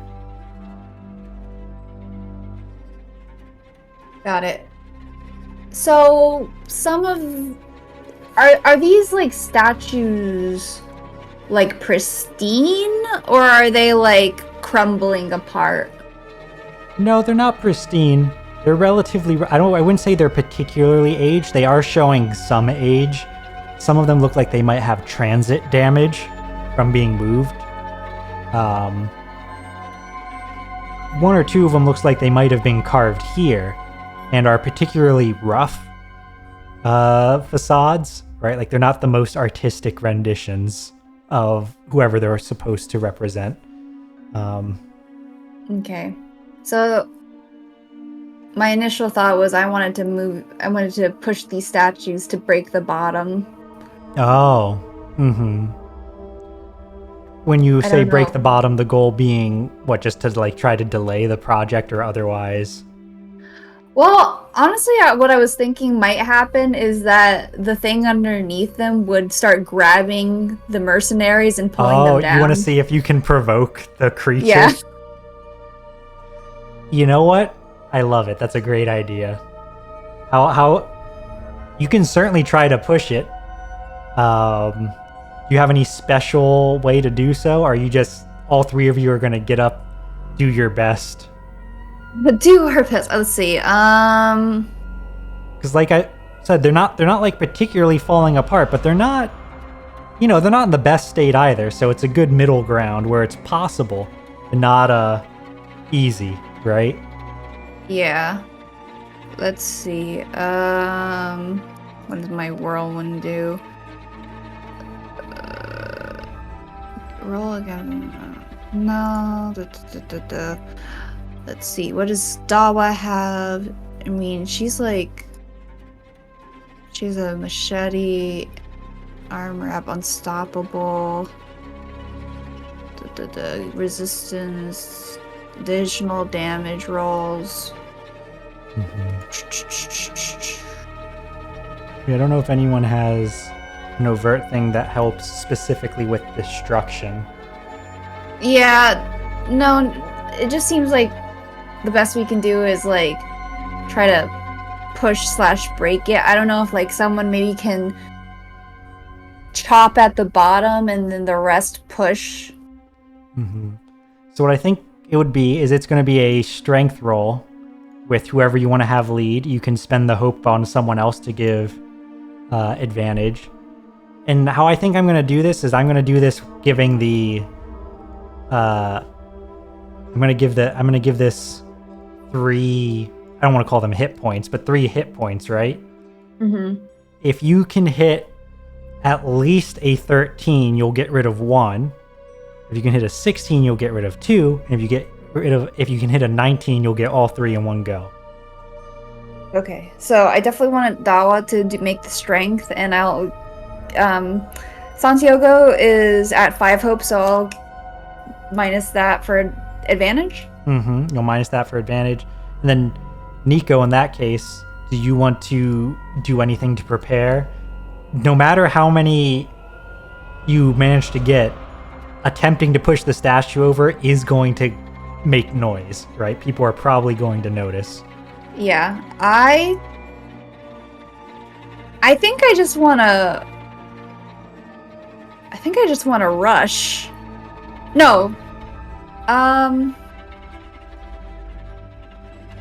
No, because I want Santiago. Never mind. I won't have Santiago do the hope. I'll just spend the hope because he has a gun. He can shoot. Oh yes, good call. So I'll do that. And have him ready to shoot. Yes. He will take aim at whoever he thinks he can get better, Clara or Garza. I don't know which one would have the most HP or not. He has a clear shot on either. From the way Dawa's been talking, Clara's the one to worry about. She is, but I also feel like without Garza, her operation just might fail. But I guess that's more a story than a battle sort of thing. So yeah. I guess we'll take a shot at Clara then. All right. But but that's half for after the thing. All right. So roll for the statue first. Okay. Let me just adjust my hopes now. Strength advantage. Go. 18. So that's going to get rid of 2 of it. So Niko and Dawa, the 2 of you get behind the statue, work together. I forget, did you say how Niko was helping? Was he like taking a swing at it or like using his heavy arm to like really chunk it or? Yeah, basically. Just like kind of chunk it at the places that it feels like the most unstable while Dawa pushes it to, go in the right direction. And the 2 of you both strike it, or like, both push. There's a grating of stone as it starts to slip and move. That gets the attention of everyone in the room, right? As it starts to like, especially this guy who's almost directly underneath, who looks up at the rubble, and it crunches. It's not quite over the side yet, but it's getting there, right? Like the 2 of you are starting to get everyone's attention is now on the statue and on you guys, but you rolled with hope, and so as we enter combat, that means you get to keep going. I'm gonna make our little action tracker box up here. All right, there we go. We got a box. So I'm gonna call that 1 action so far.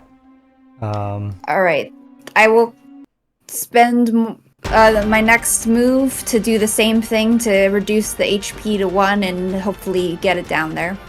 All right, sounds good. I will continue to spend hope to get get advantage. Give it a go. Okay. Another 18? 18. All right. It's success. And with hope. And with hope. So that means not only do you get it, you get that hope, and you get to keep going. The statue falls. There was not enough time. Alas, poor fresh-faced mercenary. We did not know him at all. that's just going to destroy that guy as it falls. It doesn't actually hit him directly. What it does is it causes the coagulation there to shatter, and we get a scream from him as he plummets into the chasm below. It's what he deserves. Yeah. There's this woman over here, Clara. She already has her machete out, even though it's not her turn yet, looking like she's ready to fly up these stairs to start striking at you guys. Not literally, but like, quickly. Right. Well, we still get to go, so I will have Santiago take a shot. All right, have Santiago take a shot. Oh yeah, I guess one other thing. As the statue falls, you can hear it like hitting the inside of the chasm, like hitting the walls, bouncing off it, shattering. And as it does, a wind starts to flow upwards, right? Up through past you out into the hall. In a way, it's a fresh wind compared to all of the death you were just smelling.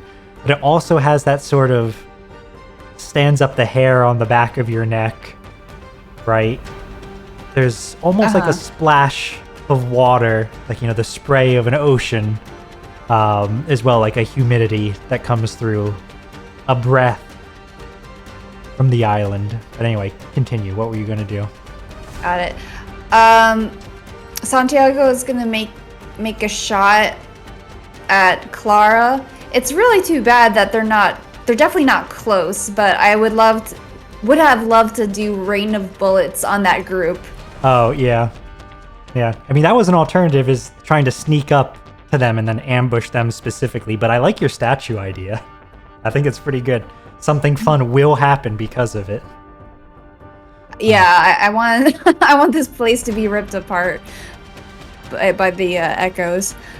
Okay, so he will take his shot. Unfortunately, I don't have anything to like make this better, but let's just try it. Yeah, just take the shot. Oh! A critical hit. Woo! All right, so even though technically he wasn't hidden, what I'm imagining is Clara noticed Niko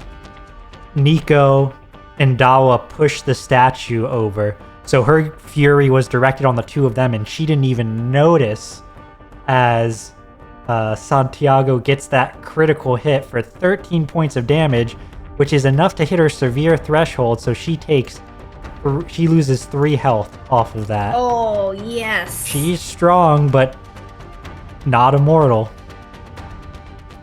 I'm getting this, like, my mind is going back and forth between your system and this system. I'm like, oh, we gotta reduce her to 0, and then that'll knock off the health.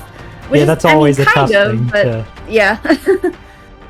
Awesome. Right. Okay, is there anything I can do? I mean, I did succeed. I should just go again. You can just keep going. Actually, I'll tell you what. If you want to spend amongst your characters, right? It doesn't have to be from any one. If you spend 3 hope total, we can have the repercussions of your statue pushing happen right now.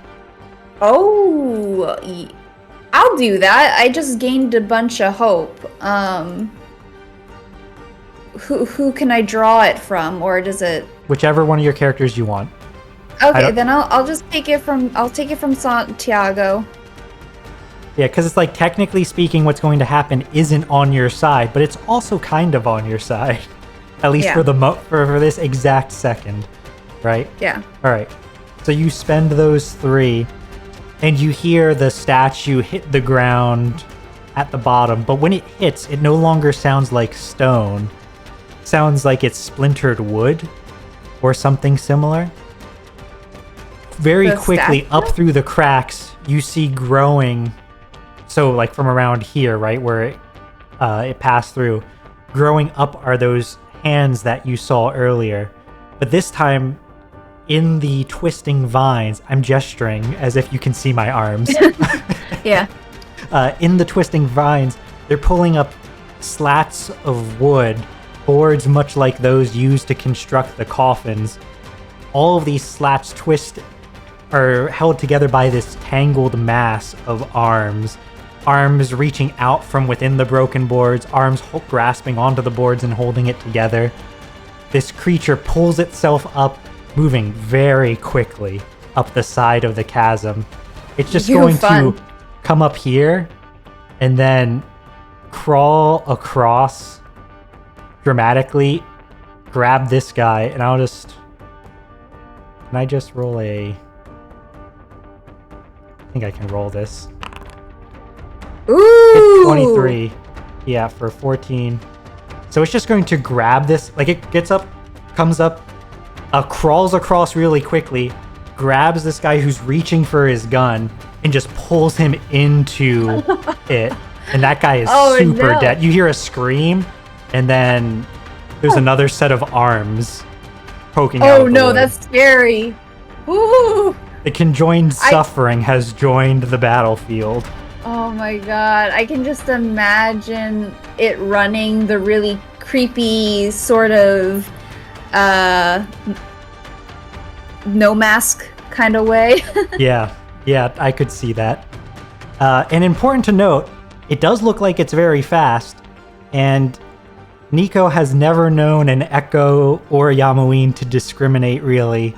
Though, as you had with the Ranagrana earlier, maybe if there's better targets, but, you might want to avoid being a target at all, right? Yeah, so my hope is that it's not going to climb. Right, to you guys, it's probably going to go up the stairs and hit. Yeah, like, it would be amazing if it could just climb up these stairs, or like, I don't know, maybe it would just go around in the circle here. Mm-hmm. Like, I can just ignore all the mercenaries down there until they're all gone. Guys. Yeah, so, okay, so I did that. That was my other turn, right? Mm-hmm. So you can keep going, because you guys haven't failed on anything. I know it's gonna hurt me, but later. But I want to see if I can just clear off Clara. That would be amazing. If you can kill her before she gets a chance to act, it would be very good for you guys. Yeah, so I think I have to take that. You have to take the shot. I gotta take the shot. Take the shot. All right, taking the shot. I mean, also, before you take the shot, don't forget you can also move your characters. There's not move Can I move all of them? So the way it would work is to say, for example, you wanted to move Niko over here, right? I do. So if you make an agility challenge roll of my determination, you will be there, and it does add one thing to the tracker, right? Alternatively, anyone who just wants to move a little bit can just move a little bit for free when they do something else. So, for example, Niko could say move up to like here, for example. It's not like a hard and fast amount of distance, right? We're not playing with feet or meters or yards or anything like that. So it's like, if you say you wanted to go from here to there, I could be like, give me an agility roll 13, for example. And if you fail the roll, you'll still get there, but now it's the enemy's turn, right? Which is kind of bad to show up there and then have 4 people around you. Yeah. Can I make it up here? Sure. I'll say that if. So to be clear, though, that's you move for free when you do something, right? So that means either you make it up there and stop, and I add something to the tracker, or you make it up there and roll, or what, right? Like. You can't move without adding you to the tracker, but you can get it for free with something else if you want. With something else, but what would I do? Like any action if you want. But if you don't want to double move and you just want to put an action on the tracker here to get there, then sure, I'll give you that. Because I just don't want to be all up next to them, but I want to make it halfway because well, you know what? They can run to us. It's fine. I don't need to move. Okay. Maybe I would just like move here and here. If that's free, then I can just All right, so technically speaking, what I was saying is it's not free unless those characters are taking a turn. Oh, okay. But you guys just push the statue. If you want to be 2 squares over, it doesn't really matter. Like that part's fine. Okay, then I'll just take that. I'm gonna make the shot now. I'm gonna make just keep shooting. Use the rogue to do rogue things. 15 with hope. 15 is just a little bit over what you need to hit her. So that's 8 points of damage, which is only 2 health, but that does get her very low. Well, you know what I gotta do? I'm gonna keep shooting. You know what, actually? She's going to use an ability that I didn't have her use the first time, which I probably should have. But that's okay. Okay. No, you know what? That's fair. I've been doing a lot on her, so feel free to do something. Yeah, I'm going to have her use her gilded armor. So she gets to make a roll. But she failed, so it didn't matter. That doesn't matter anyway. She failed? Oh, no. Yep. All it does is she can basically spend stress to potentially take half damage from attacks. Or from an attack. That didn't work this time. That's too bad because I'm going to shoot her again. All right, keep going. Come on, Santiago, luck! 11 is going to be a miss, so that's a failure with hope. Okay. Oh, wait, it's a failure. Okay, but I didn't roll with fear. Okay, right, so I understand. Understood. Okay, so now it's their turn. Now it's their turn, and I get to go 5 times. Unless there's like a card, right? That, like, using the fear. Yeah, well, it depends. There's different ways you can do it, but yeah. So what I'm going to do is I'm going to have her...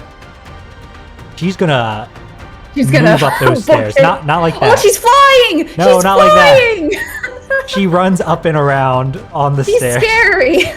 She is scary. She races up the stairs. That does use one of her tokens. And usually you can only activate an enemy once. But she has Relentless, which means that she can act more than once in a given round. All right, come at me! I'm going to have I'm going to spend a fear to use one of her special abilities. As she's moving up the stairs, she's wearing a very similar necklace as Dawa is, right? One that looks like Dawa's icon, or at least the gold on it. And as she races up the stairs, that necklace glows with those patterns. Those 7 scars appear on her body. And she's going to make a strike against you. That's a 16 to hit. Okay, 16 is 3 HP. No, that's the to hit roll. Oh, to hit. Sorry. That's mine is what, 11? Or no, I have 10. So. All right, you have 10. So it hits for 2d10, and she only rolls 5 points of damage. So that would do 1 HP, or you can spend your armor to make it just a stress. Yeah. Yeah, I'll do the armor. That's fine. All right, you spend your armor, make it just a stress, which lets you avoid triggering the second part of it. Any target that marks HP from this attack also loses hope and marks stress, and then she heals. Oh, geez. Okay. And she can do this as many times as I have fear, but only up to twice a turn. So you have a lot of fear. I have a lot of fear, so you might want to get her fast. But unfortunately for me, I only gave her this ability ×2, so she can only act twice. Which means I got other people I need to use instead. I think I'm going to use Garza, Valero, who is going to... he's going to use his turn. He's going to start moving up. Be like, and he's going to shout, and it probably catches you at least a little bit off guard that you managed to absorb most of the strike of Clara as she races up the stairs. There's a dramatic clash between you and her, Niko. And then when this guy shouts, his voice is like a gunshot, right? Like it rings up through the passage, and you hear him say, "Drop everything! Get down here and do what I'm paying you for!"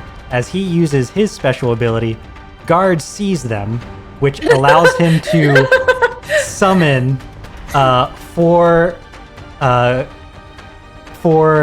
of his allies to the fight. What? Magically summons them or something? He calls them and they just get to show up because that's how his power works. His power is, I pay these people, so money makes him powerful. So money can make random people spawn at your side. Yep, and so because Bruno de Apuesta was not found and killed up in the manor, he also gets called in addition. So you guys...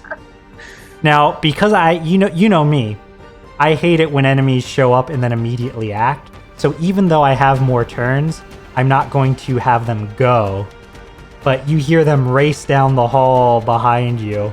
And they're basically like right around the corner. I'm just putting them on the map to make it convenient, and you guys can target them as they're running in if you want on your next turn. Okay. This spacing is also a little bit up to interpretation as well. Like if you want to target a specific one, etc., we'll figure that out. But yeah, 5 people get to show up as he runs. That's going to be another token, and I still have 3 more. Oh my god. These guys... It was worth it! It was worth it! These guys are both going to double move up as well, or like, use their whole activation to move further, but they cannot attack. Like they can't go twice, so all they can do is get up close. Oh god, we're surrounded. Yep. But you know what Santiago has? You know what Ringing Santiago has, if he has enough hope for it. You know what I'm going to say? I'm going to section off this bottom part of the battle into its own thing. I'm just going, and I'm going to say that I used this last token to basically, these guys are all going to fight each other right now. Yes, right? Perfect. Okay. Because unfortunately for all of the remaining mercenaries, this thing is at the stairs they need to go by. Yeah, yeah, it was a perfect location to block them off. So what I'm going to do to prevent me from rolling back and forth against each other this whole time is I'm just going to roll twice. I'm going to roll once for the creature, once for the mercenaries, whatever the most skilled mercenary is, and that's going to be played out for that round. And I'm going to do that after you and the enemies take your turns. So I'll do one roll right now.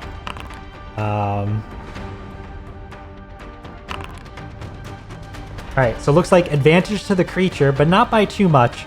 So we'll say that it's able to pounce on and take out another 1 guy.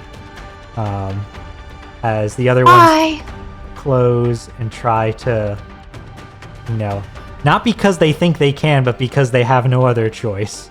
Remember that this part has like collapsed in, so they can't even really like run around that way. Yes. All right, so we're back to player turns. Players, you are surrounded as, unfortunately, not killing the manor on your way down has allowed this guy to summon his manor people. There could have been a lot of people in the manor. There were a lot of people still have us surrounded, and I would have no idea because I didn't. No, it's true. It's true. There were a lot of people in the manor. Yeah. Okay, I'm gonna yell to Garza, "Your investment's about to go to hell!" And then I want to use my battle strategist to hinder Clara. I want to use maybe the rebel to like trip her, or to like pull her through the rubble so she's on uneven footing, so that Dawa can do a follow-up. Sure, that makes sense. I think that I can would spend be hope for advantage. Would be it. Yeah, I think it would make your agility roll, right? Like you're basically dueling with her, right? The two of you have your blades, and taking swings. So you're trying to outmaneuver her and then like kick her in the back of the knees to cause her to trip over the rubble, like get her in the rubble, all that. Yeah. So yeah, we'll say agility with advantage.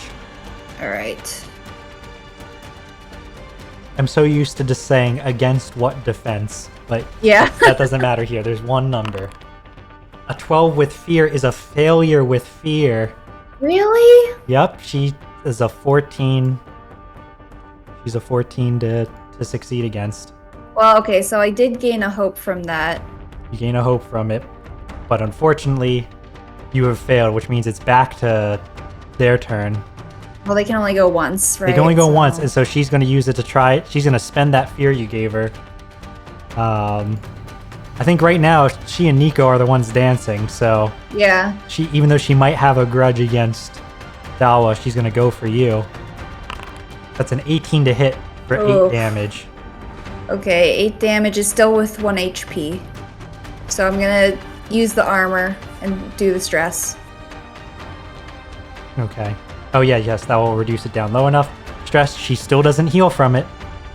Yep. Yeah, you got to do that as much as you can.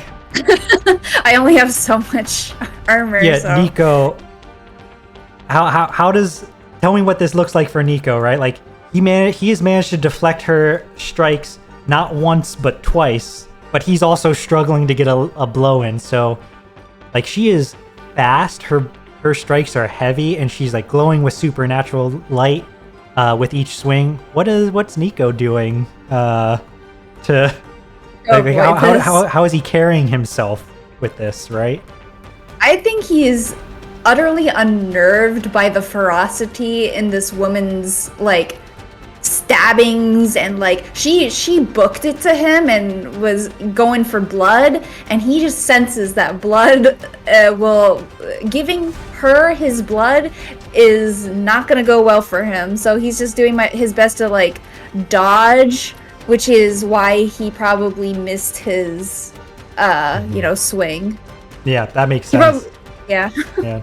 And not to lore drop in the middle of a dramatic fight, but that would make sense that even Niko, who may not pay that much attention to Faith, would know that, like, Theologians, their main goddess, the famous thing she did when she was a human was, I heard the famous thing she did was fight in a battle for 7 days and take 7 lethal injuries and keep fighting, right? Like, these people, their miracle workers are ferocious fighters, right? Yeah. So. Okay, right. So it's my turn again. Yeah, it's back to players again. You can repeat your attempt, or you can do something else. I'm gonna have Dawa go into unstoppable mode. Okay. So die begins as a D4. Place it on your character sheet. Yes, we don't have that, but starts at 4 basically. Okay. Right. Gain resistance to physical damage. Any D6 to any damage rolls you make can spend stress to re-roll anytime. Reduce unstoppable die by 1 when you would reduce the blah blah blah. Okay. I'm gonna have Dawa try to make a move. Okay. She's gonna get up in here. She's gonna join the brawl up here, and then she's gonna try to deck Clara. Oh no, she has a weapon. She's going to machete, or no, she has an arm wrap too. Hold on. Yeah, the arm wrap's basically a shield for her. Oh, I see. Okay, so she really just wants to attack with her machete then. Yep. Right. Yep, all right. Yep. So, yeah, I really wanted Niko to create an advantage, but it's just not happening right now. Yeah, you tried once. Try something else. See how it goes. Yeah, maybe let's you try can. This. Yeah.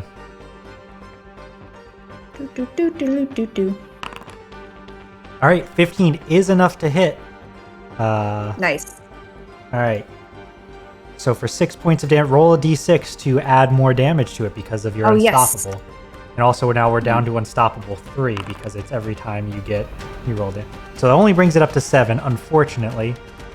She's certainly going to use her gilded armor reaction, which succeeds this time. So instead of 7, it gets reduced down to 3, which is still enough to deal 1 hit point worth of damage against her. All right. Let's see. That was with fear, so that means it's my turn again. Oh, wait, I thought as if I fail. It's if you fail or you roll with fear. Oh, both. Yep. Okay. All right. Yep. All right, so this time I'm going to... She's on death's door, so I think I need to use my ability to turn fear back into actions. Give her a fighting chance. Right? Oh, wait, So, why is Dawa? Well, oh, just wait, no, because that's she's the the one who tracker. acted. Sorry, this purple is the action tracker to keep track of how many turns I get to make. Yeah. So she's gonna spend. I'm gonna spend 1 fear to give her to give me 2 extra turns, not her specifically, and I'm gonna spend 2 fear. So that brings me down from 6 to 3. Oh wait, no, because it's 1 fear for 2 turns. Sorry, so it brings me from 6 to 4. No, I was right the first time. 6 to 3, because she's going to 7 Scar Strike twice, once at Niko and once at Dawa. So we'll say Dawa first and then Niko on these rolls. Okay, Dawa does have resistance. Oh, that's a 6 to hit Dawa. Oh, cool. And a 6 to hit Niko. Ooh, you guys got her on the back foot for some reason. The dice hate me. The dice hate me so much. All right. Well, she takes 2 swings, and you guys having... It's our turn now. Yeah, having never, like, you know, really fought together, you're really working together well to keep her from landing a hit on either of you. You can see the frustration in her face being interrupted in this project, but the two of you working together perfectly are able to keep her infuriated. All right, for my remaining action, let's see, hold on. Okay, so this should have been ticking earlier, but I'm just gonna have it start with this most recent turn. Bruno's on the scene, so he has something that counts down. And so you guys had attacked at least once, so he's at countdown 4. What? Oh no. Okay. I'm putting him at countdown 4 just so I don't forget. But he also has an ability called... yeah, you know what? He's gonna say, "What are you waiting for? Go support the priestess." And he's going to use rally subordinates, which lets me spend a fear to move as many mercenaries as I want to that are within range into melee and make a target vulnerable. So I think they're going to go in. They're going to make. I should have done this first rather than swinging, but I missed both times. So what does it matter? But they're going to make Dawa vulnerable. Clara's next swing will deal double damage if she can hit, if she lives that long. Although really any attacks will deal double damage to Dawa. Right. Well, good thing but she it's has back to your guys' turn. Or rather, before we get to that, let's see how. Down there. Let's see how down below's going. Ooh, not a great roll for the creature. Not great a roll. But also a pretty bad roll for the other guys. We'll say that they're able to harm it at least somewhat. We'll give it minus a stress and -1 health. Actually, no, we'll just give it the health. That's not that wasn't a huge advantage to them. All right. Okay. Back up top. Niko and Dawa are surrounded. Yes. We're certainly in a tight spot. Mm-hmm. Okay, I'm gonna attempt to battle strategist Clara again. Okay. Because if I can get her vulnerable, it's over. Right. That's true. So I'm gonna spend another hope to get advantage and do my. You said it was agility. Mm-hmm. Okay, let's do that. Yeah, you're basically trying to use your fancy footwork to mess up her fancy footwork in the rubble, and she's certainly on the back foot with having failed these rolls. Critical. 9, a critical. So that means you get to roll 2d8 worth of damage, actually. Oh, nice. If you choose. Yes, which I don't know why you would choose not to. Yeah. Is that taking into account the battle strategist D8 thing? Yes, that's why. It's okay, 1d8 from battle strategist and then a second because you got critical hit. 7. 7. All right, she's going to try to see if she can reduce that. She fails to use her guild. For being so scary, she failed basically every roll she made this entire fight. But that's sometimes that's just how it goes, right? Yeah. Niko, you're able to not only make her vulnerable, you're able to get the hit in that you need to take her down. How does Niko take her out? Ooh. Like, he's trying to open her up for Dawa to take the strike, but in doing so, he does so well that he takes her out. Ooh. How does he do that? Ooh. I want to say that he tries to pull her to give Dawa advantage, right? But she stumbles so poorly, she actually falls off the broken statue, and falls down to her death. Oh, he's Disney deathing. With a cry, right? Like, slips, falls, and vanishes into the darkness below until the cry is suddenly cut off. All right. All right, so that's one player action. Players, you got one, but you still have a bunch. Yeah. So unfortunately, I wanted to give her. She's dead, but she was going to be vulnerable, which would have also been a great layup for Santiago, because then he could do Rain of Bullets. I don't know if that just because she's gone, I don't get the vulnerable. I mean, the vulnerable applies to one person. Even it if was a critical hit, right?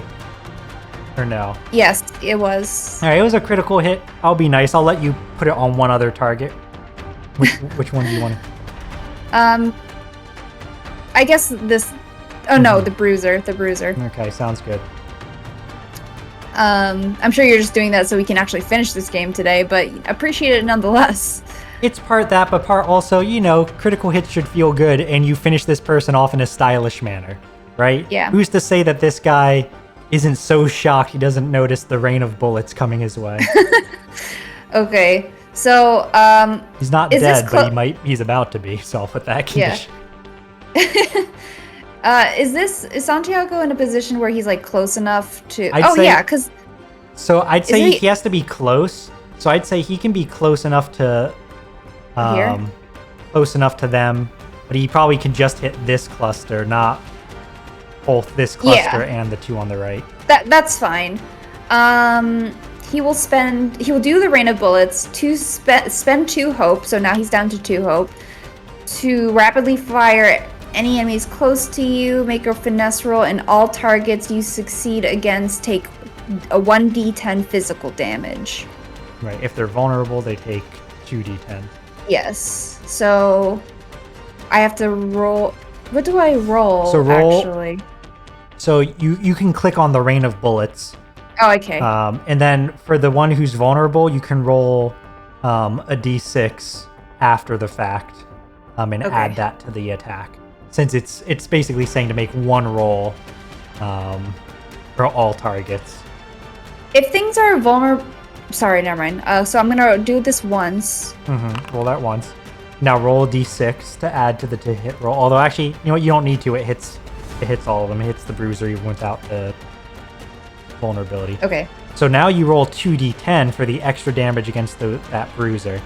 So 2 damage is not a lot, but you know what it is enough for? What? To take out all of these minions. Woo! All right, that's not a great roll. So that's only 9 points of damage.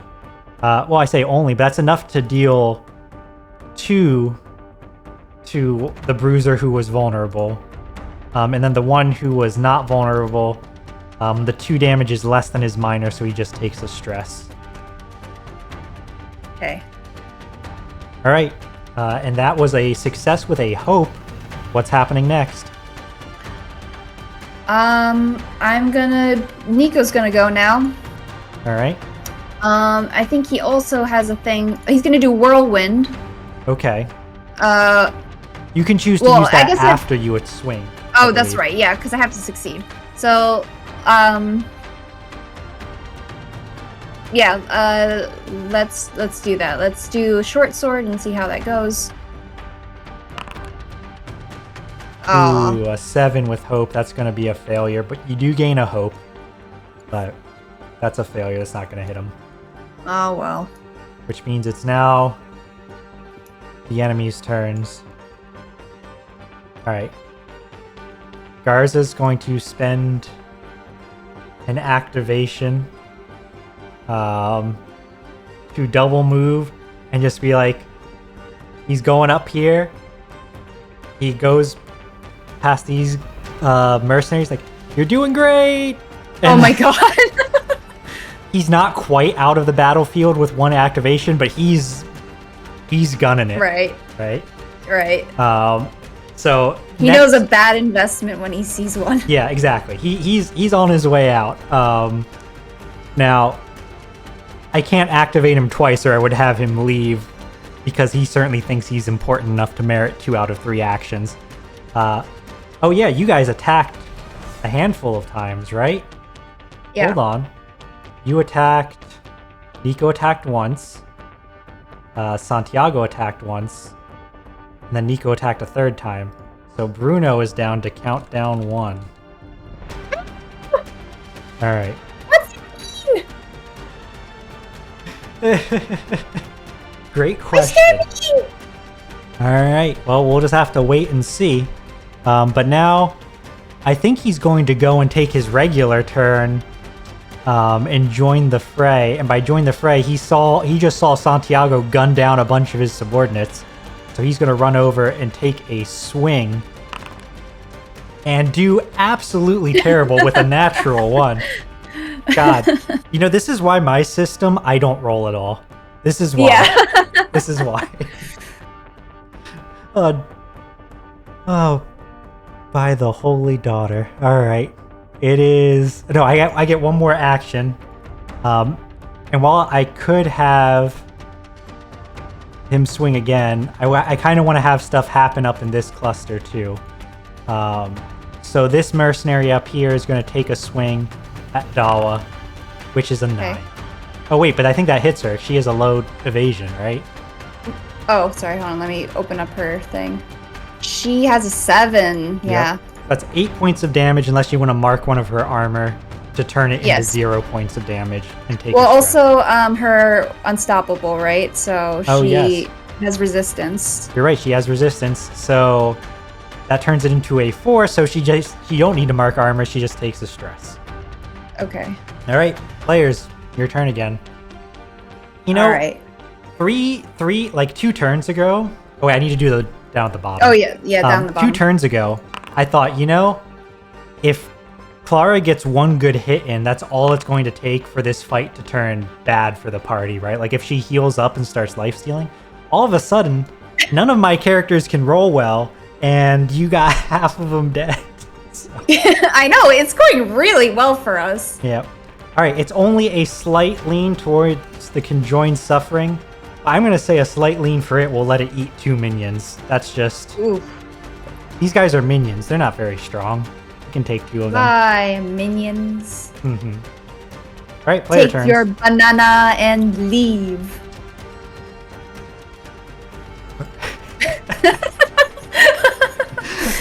This is a dramatic font. No, I'm kidding. It's fine.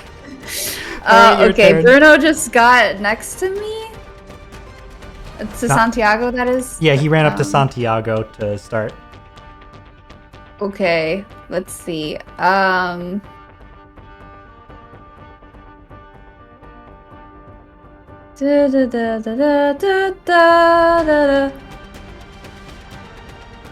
That's not good. So what's the deal with like getting out of range? Is that like opportunity attacks? You'd have to make an agility challenge roll, which basically means it counts as a turn getting out of. Okay, got it. Can he... So, does rain of bullets also mean... Like, could he use it again? Well, I'm trying to figure out if I have disadvantage or something for having someone close by I believe so, yeah. I believe you get disadvantage for using a ranged weapon with enemies close by. Okay. I could be wrong on that. I'll take a quick look. I don't want to spend too long looking. Give me like, I don't know, 30 seconds. Sure. Where's ranged attacks on this PDF? Table of contents. Action rolls, maybe under equipment. Using weapons. Proficiency, primary weapon, secondary trait, range.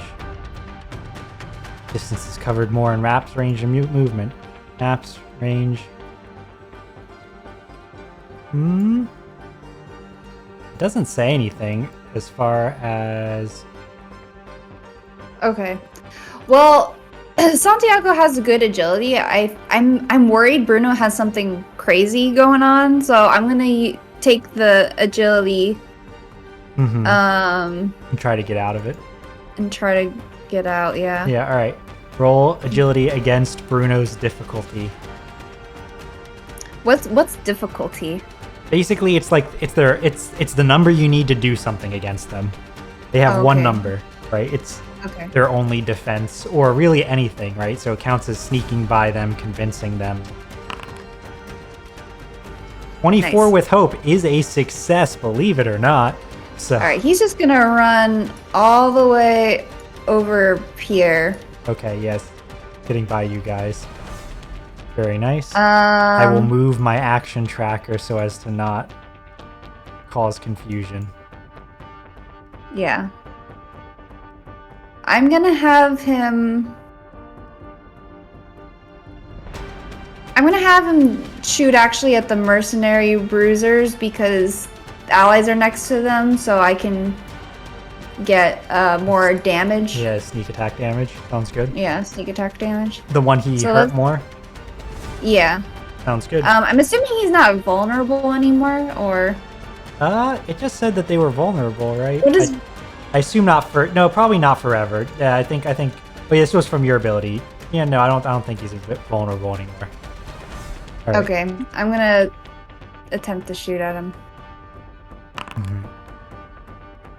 Take the shot. Okay, 14 I did to roll hit. with fear. It hits.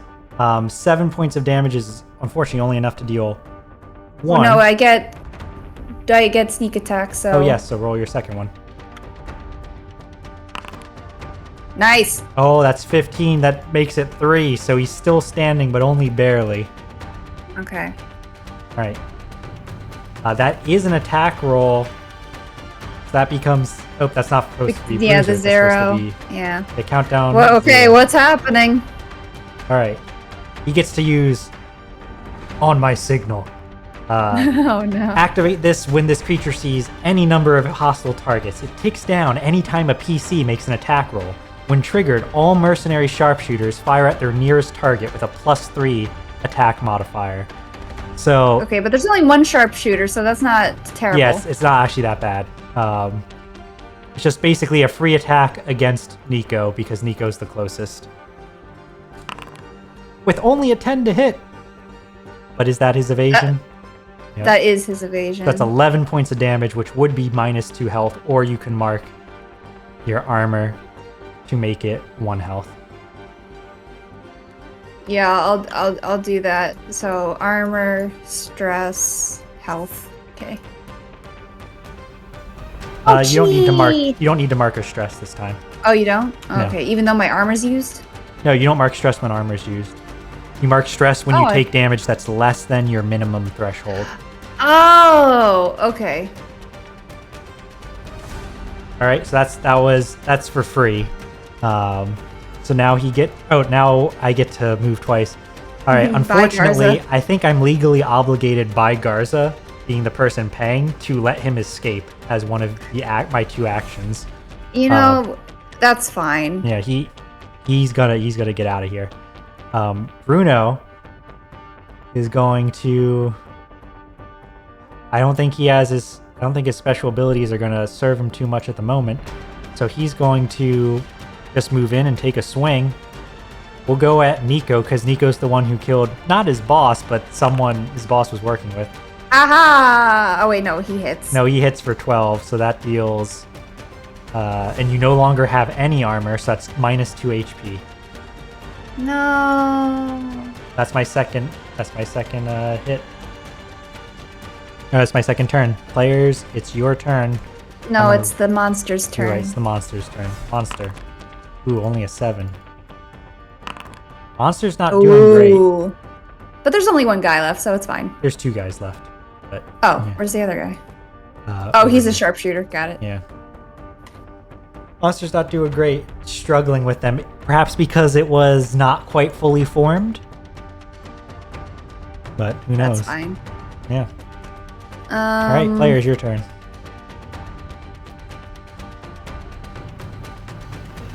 Let's see. Niko hurty. Dawa. What can you can mending touch. Let's see. When you take oh no, you have to Not take a few you minutes. can use sparing touch. It's a different one. Sparing touch. Under unstoppable. Once per long rest, touch a creature, heal 2 hit points or 2 stress. Yeah, I mean he has 0 armor, so I'm gonna have her use it. Yeah, sounds good. Feels and I don't believe so. This is something I think they changed in the next revision, but I don't think that adds an action to the action tracker because it does not involve a roll. So I see. It doesn't count as a turn. You're starting to cut out a little bit towards the end of your sentences. I wonder if it's because it's so late and something about my voice is starting to go. Maybe. Yeah. Might be getting more animated too, but. Okay, let's have Niko try to create an advantage again with battle strategist. All right. Agility on Bruno. All right. He's got hope to spare, so we're gonna give advantage to him. Sounds good. Agility on Bruno. 12 does not succeed. You roll with hope, so you get your hope back, but now the enemies immediately get the counter. Man. Yeah. Let's see, I think... It almost feels like not great to do support moves in because the this support system. might end up, failing. Yeah. Oh, yes. So actually, if you want to revise this, you maybe can. Something that I think we both missed is that there is a tag team attack mechanic. Okay. I only remembered this when I watched, because I watched the other thing. I realized we forgot it. But basically, once per session, you can spend 3 hope to initiate a tag team move with another character. So each character can do this once. When you do, they work together. You both make separate rolls, but basically it's like advantage, right? You choose whichever roll is higher. I see. And then if you succeed on an attack, right, you both get to roll damage and combine the damage. Oh. So does that happen with the enemy side too? No, enemies can't do it. Only players can do it. Okay. Yeah. So if you had enough hope for that, you could conceivably do that instead. But I don't know if you have 3. On Niko, no. All right, so why don't we do this? We'll just let this failure stand, but if you wanted to use one on another turn, now we're both aware of it. Can I say before that I fail, because can I use my Joyous Prosthetic thing to spend a hope to swap my arm instantly to my defense one? Sure, I'll let you swap it to your defense one. Although your defense one boosts your armor from 5 to 7, but you're out of uses, so it's not gonna. Doesn't give you extra uses. I'm getting. Okay, so what is this? Can it do anything else with me? When you move into melee with the target, you can spend a hope to get advantage and deal extra damage. All right, it's not worth it. Never mind. All right. Yep. Sorry about that. All right. So I think I'm going to have this sharpshooter sees that Santiago is laying in heavy damage and is going to try to take a shot at Santiago across the top of the battle. That's 12 Okay, to it hit. does not hit. It does not hit. All right, back to players. Or well, I'll roll down there as you decide what you want to do, player. 17. 4. All right. The creature is going to grab this one. Its arm gets long as it like throws him at the other one. And as the two fall, they get dragged back by tiny flowers towards it, and it starts making its way towards the stairs. All right, it's coming. It's coming. It's coming. All right. Yep. Santiago yep. sees that and is like, we might want to get out of here. Yeah. Okay, we gotta make an opening here. So, I'm gonna go with Santiago. Try to.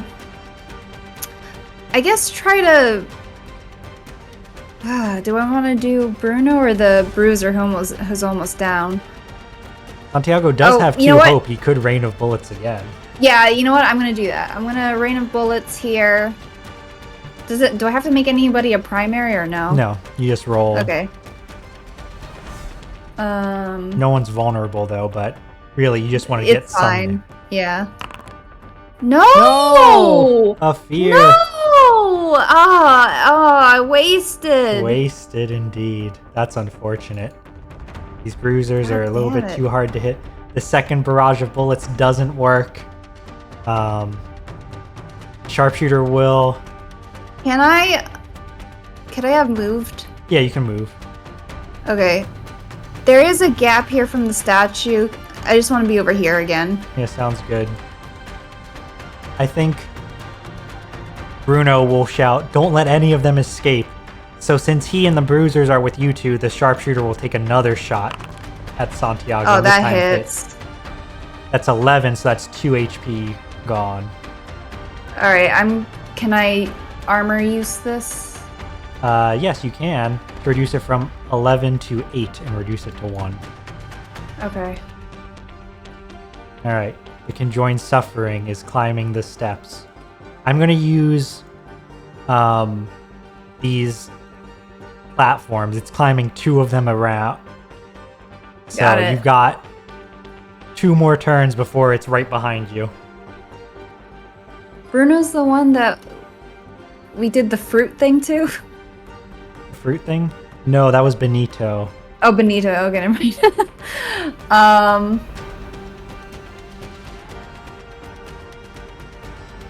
I'm gonna.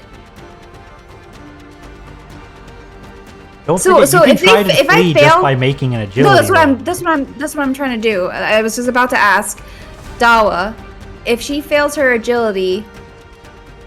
Does she stop or what? Technically speaking, it's up to me, like, whether it's, I believe, anyway, that, I can have someone...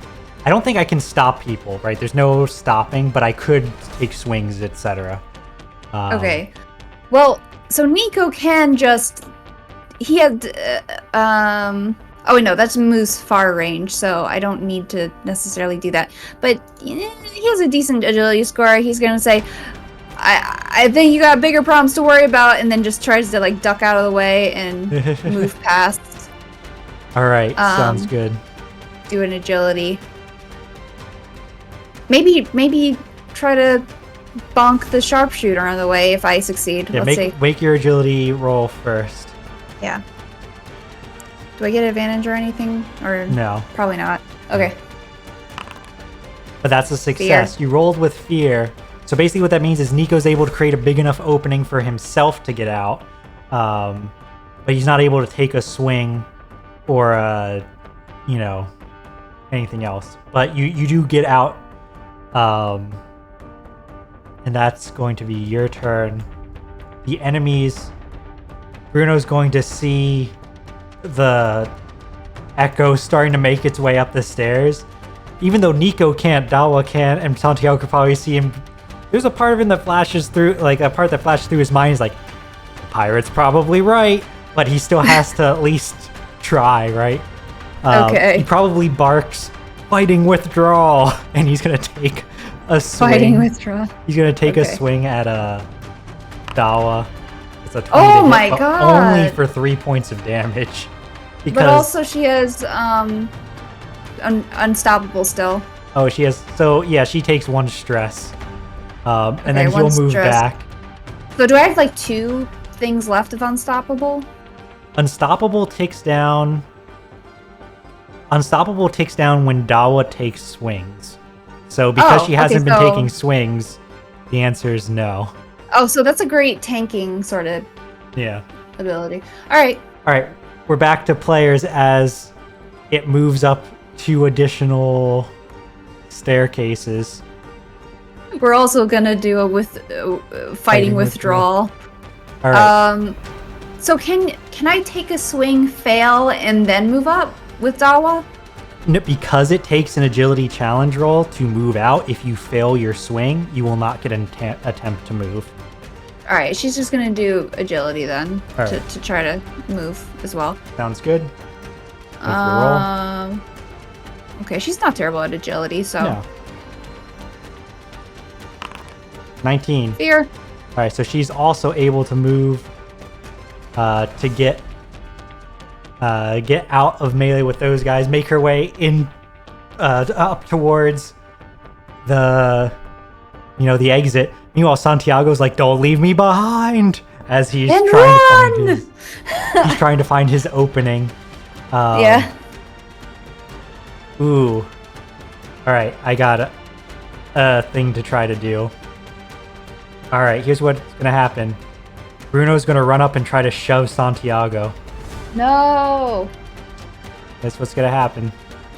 Okay. Santiago, this is rolling against him. That is. No!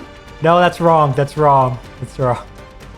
It doesn't work. What? I clicked on a skill, but skills roll the wrong dice. Enemies can't critical. Oh my god. Critical.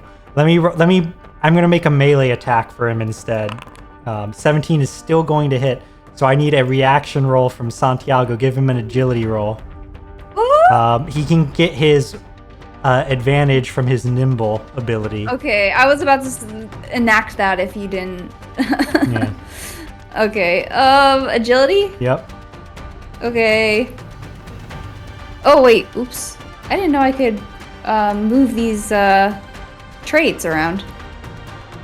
Oh, yep. You can rearrange them. 16 with hope. So Santiago, Bruno's starting to run, sees you guys behind him, sees that Santiago hasn't found his opportunity to leave yet, runs up, tries to kick Santiago into the pit like you guys did with Clara. But Santiago's able to, I'd say with a 16 with hope, which not only a success against Bruno's difficulty, you got it with hope. Santiago's able to stay standing, right? He's able to like brace a foot against a piece of rubble that didn't go when the statue did. He stays standing and does not fall. And now it's player turns again. He's getting out of there. He's making an agility to run past these guys. He can move about to where so I think what I'm going to do now, because you guys are all on one side, right? Oh, yeah, because... Oh, actually, wait, the thing should have The creature moves up, yeah, so it's very close behind you guys now. Because you guys are all on one side of your enemies, this is going to be your disengage from combat roll. Whoever has the best agility among you can roll. Someone else can spend an advantage to give hope. And if you can beat Bruno's difficulty, which is a 15, you guys can outrun them into the hall. Okay. Yeah. Niko has the best agility. Mm-hmm. And to be clear, if you fail, you'll still be running, but like Bruno and his group will be running right alongside you and taking swings back and forth as the monster's chasing behind you. It's so silly. It's more like, you're running from a bear and whoever falls first is like... Yeah, exactly. You're trying to drop someone else to slow the bear down. Yeah, okay, so... Can I use deft maneuvers to make it really far range? Oh, yes. Which one's deft maneuvers? That's spend a hope without making an agility roll to get there. All right, so I would say this: Niko has deft maneuvers, so why don't we'll just give you advantage. Roll twice. Spend the hope, and you can roll twice.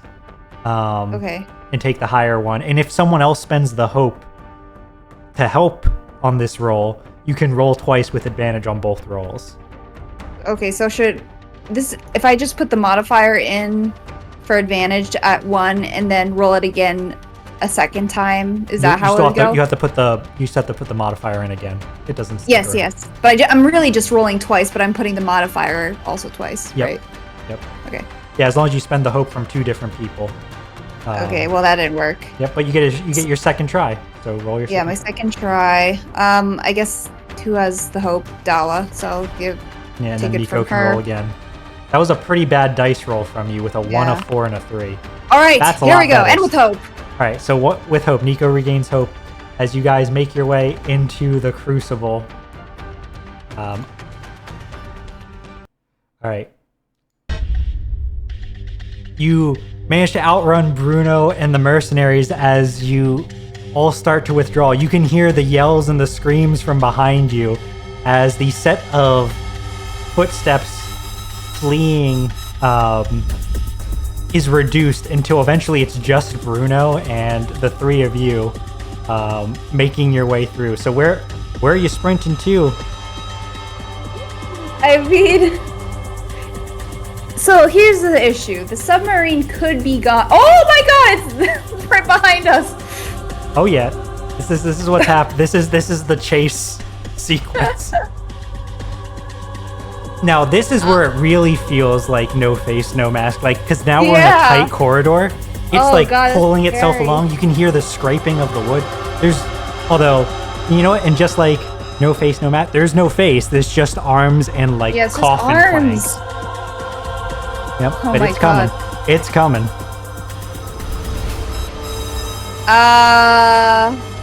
The important thing is, where are you guys trying to go? Right. I don't know if I want to go to the submarine. Towards the submarine? But that might be gone already.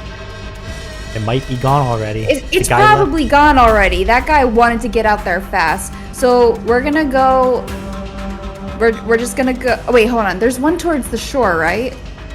There's a door towards the shore. That was the one that led towards the submarine. Oh, okay. And another one was to the garden, which we were just at. So we need to just go up. You just need to go up into the manor. We need to go up into the manor. Mm-hmm. That's where we're going. All right. You're running up towards the manor. Now, you guys are plenty far ahead, but I want another agility challenge roll just to see if you can put more distance between you and the creature.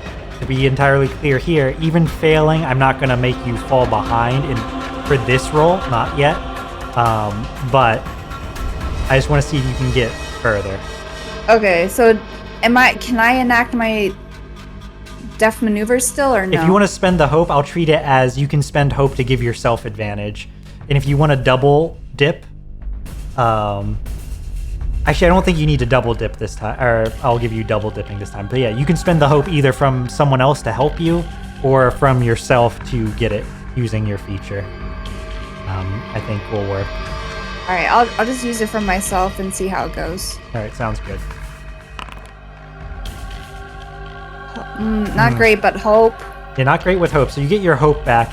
You guys managed to keep the distance, but it feels like it's still pretty close behind you.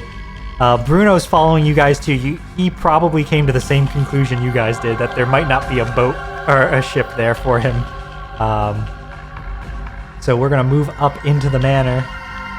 This is going to be fun because I'm going to drop you guys somewhere that you... I'm going to have to delete you and then drop you somewhere else. Oh, okay, yeah. Alright. So you come up.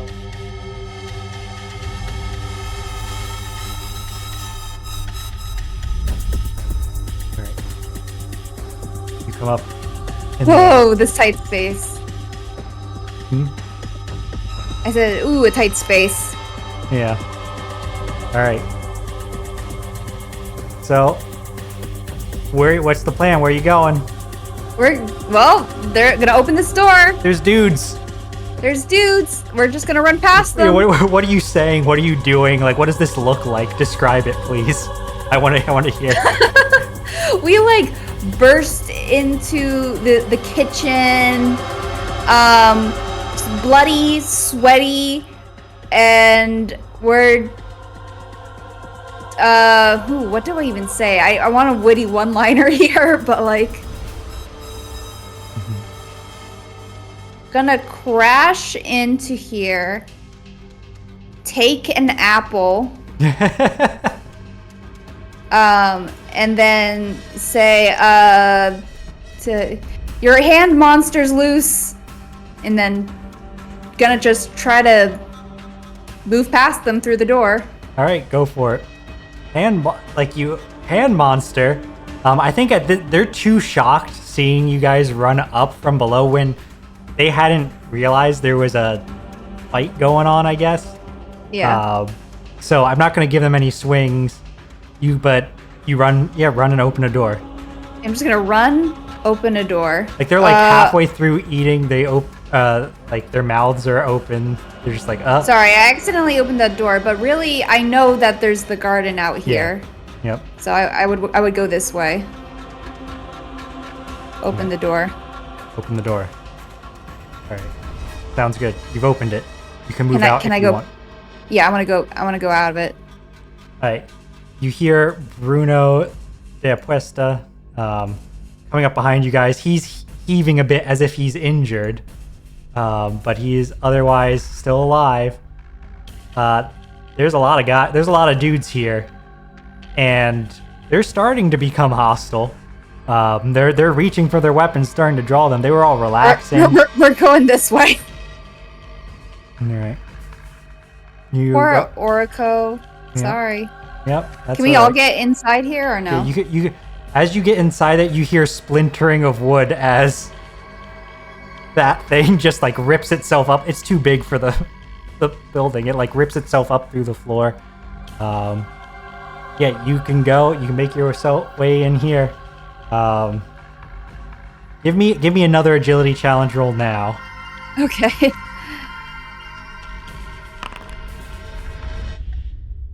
13? 13? Alright. 13 will succeed against most of these people. So I'm going to say that you burst through and are moving with such speed that by the time they've drawn their weapons, their attention is no longer on you. It's the big hand creature that's eating this mercenary bruiser. Oh no.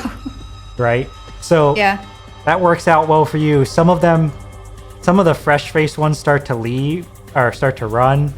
But you guys, I assume you're running for it. And we are leaving. All right. I'm gonna choose this door. Yep. Bye-bye. Oops, sorry. Yep, the front doors are just ahead of you. Yeah, we're just gonna go through the front door. All right. I think the conjoined suffering isn't going to be chasing you guys. There's enough mercenaries around. Yeah, there's a lot of people. That it's going to be right there. fighting them. I think you've lost it. Woo! All right. Where are you guys going? Where are you fleeing to? We're just... Okay, so we came here because there was a good chance we could find somewhere to leave, but it's the submarine, and that's gone. Yes. We're gonna have to just retreat. That was what you assumed, and if it wasn't gone before, it's probably gone now. Yeah. I mean, you probably would have had it so that it was just about to leave, and maybe we could roll to figure that out, but we weren't gonna... It's too late now. We're gonna retreat back to the swamp. We're just gonna go back to Dallas swamp. All right. Yeah, that sounds good. So you guys are able to leave. You hear gunshots and the occasional thunderclap behind you. A thunderclap. The rains start to pick up, but you guys make your way back towards the mangrove swamp.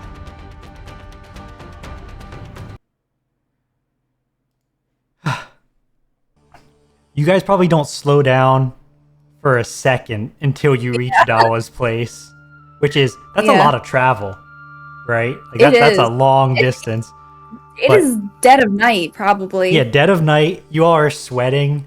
There's probably a point where like a Rana Grana's nearby, and you all scream and shoot it and stab it, and we just glaze over the fight, right? Like, but you're all so on edge that you manage to kill it quickly, and you make it to her shacks. And finally start to breathe. She probably, unless you have something you want to open with, I have something for her to open with. We're probably like collapsed. Are you talking? I can't hear you. No, I wasn't talking. Oh, okay, sorry. We're probably like breathing out of breath, like just at her shack, and I just like mumble, "The sub's gone. We're never getting off this island." Well, the sub's probably gone. Yes. But we did do some good. We put an end to the experiment at least. The mastermind behind it. Even if Valero escaped, even if he knows what she was trying to do, he doesn't seem like the type who would understand how to do it. We did good. But the sub... I don't know how Santiago feels. Like, Niko is happy, like, glad that that's all done and good, but that was not the point of him going there. I think so Santiago's in the same headspace of just like, well, we did that. That was great. But also, what about us? Now we just live as hermits forever? That's our reward? Maybe he's mumbling that to himself, right? Like, as Niko's like, oh, all right, we did a good deed. Our reward is to live here in a swamp for the rest of our lives with no one but a Telogian priestess and a one-armed crafting guy. Ugh. And me. Yeah, and he's like, and the old man. No! Did you cut out there? I just heard no, and then nothing else. No, that's all I said. Okay. No! Yeah. All right. Then I think Santiago hits his forehead. The crafter guy. He can make us a boat, right? He can make us a boat. That was an option this whole time, right? He never offered it. Yeah, he had a small boat. You get the feeling boat making is not in that guy's repertoire. No. The submarine couldn't have been the only way they got to this island, right? Looks at Dawa, right? I think it could have. But that doesn't mean it has to be the only way off. I think your compatriots are onto something. Even if your craftsman friend doesn't know how to make a ship to get off this island, amongst the three of us, surely we can figure something out. I mean, hundreds of years ago, people came over from the mainland to this island. You're telling me that 4 people putting their minds to it can't make a ship and set sail? My mind isn't that sharp. I'm man enough to admit that. I'm not working with a lot up here. Well, let's go see your crafter friend. Maybe he has some advice. And hey, maybe our ship didn't crash too. Maybe there's still a chance that they're gonna look for us, right? The captain, he'd look for us, right? I mean, if he didn't think we were dead, would you think we were dead at this point? You especially, given the circumstances, honestly. He'll look for me. I don't know if he'll look for you. What do you mean he would look for you and not for me? He would look for me for sure. Well, my arm's not lying on the deck of the ship. It was not lying on the deck of this ship, I think. It probably got thrown overboard. Oh, even worse. There's not even a piece of you left. I'm right here! The banter seems to help Santiago relax a little bit. But I think from there we have to transition to some form of time skip or montage, right? Like, unfortunately for the group, do they go back later? Like, they go back to the manor days later, or something like that? Like, what's the goal here? Or like, what's the plan? I think it's like they inform Old Iron about what happened.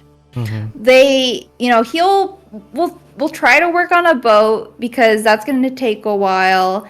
But, during breaks and whatever, or like, if one person's working on the boat, I think after like maybe a week has passed, we would look at the manor again to see if there's one the monster, if it's gone already. And maybe if there's something in there that will help us, like maybe it's materials. Maybe it's like, maybe there's a backup sub, who knows? Right. All right. I think using my GM fiat, because it's near the end of the night, I think we want this to end, I'll spend my remaining fear to state that the creature's still there, and there's no other people that you're able to find when you go back, but the creature seems to be mostly relegated to the basement. So you're able to search, find some supplies, find some maps, and amongst those supplies include things like cloth, bed sheets, things like that. Are they going to be sturdy sails? No. Will they be something? Sure. I think what has to happen is a time skip where Dawa, Santiago, and Niko spend the next couple weeks working with the crafter to make a longboat. Nothing huge, and honestly probably something pretty scary to take across a stretch of sea, but that's going to have to be their way off. Like, I don't see any other outcome for them, because... Well, radios exist, right? That's true, radios do exist. Can there be an SOS message sent out to see if we can reach anybody? So radios exist, but the Sea of Storms eats radio signals, and you're right in it, unfortunately. We're not on the edge? Or you're right on the edge. There's no way we can bring it to the edge and roll your dice. Get a 10 or higher. Roll something with a +0, and get a 10 or higher. 17. Hope! All right, then in the basement, or not, it wouldn't be in the basement. I guess it would have to be on the top of the manor because it would have an antenna. You would find a radio set up, not a particularly powerful one, but luckily you didn't shut off power to the entire manor, so you don't have to brave the creature to try to cast a signal out there. Ooh.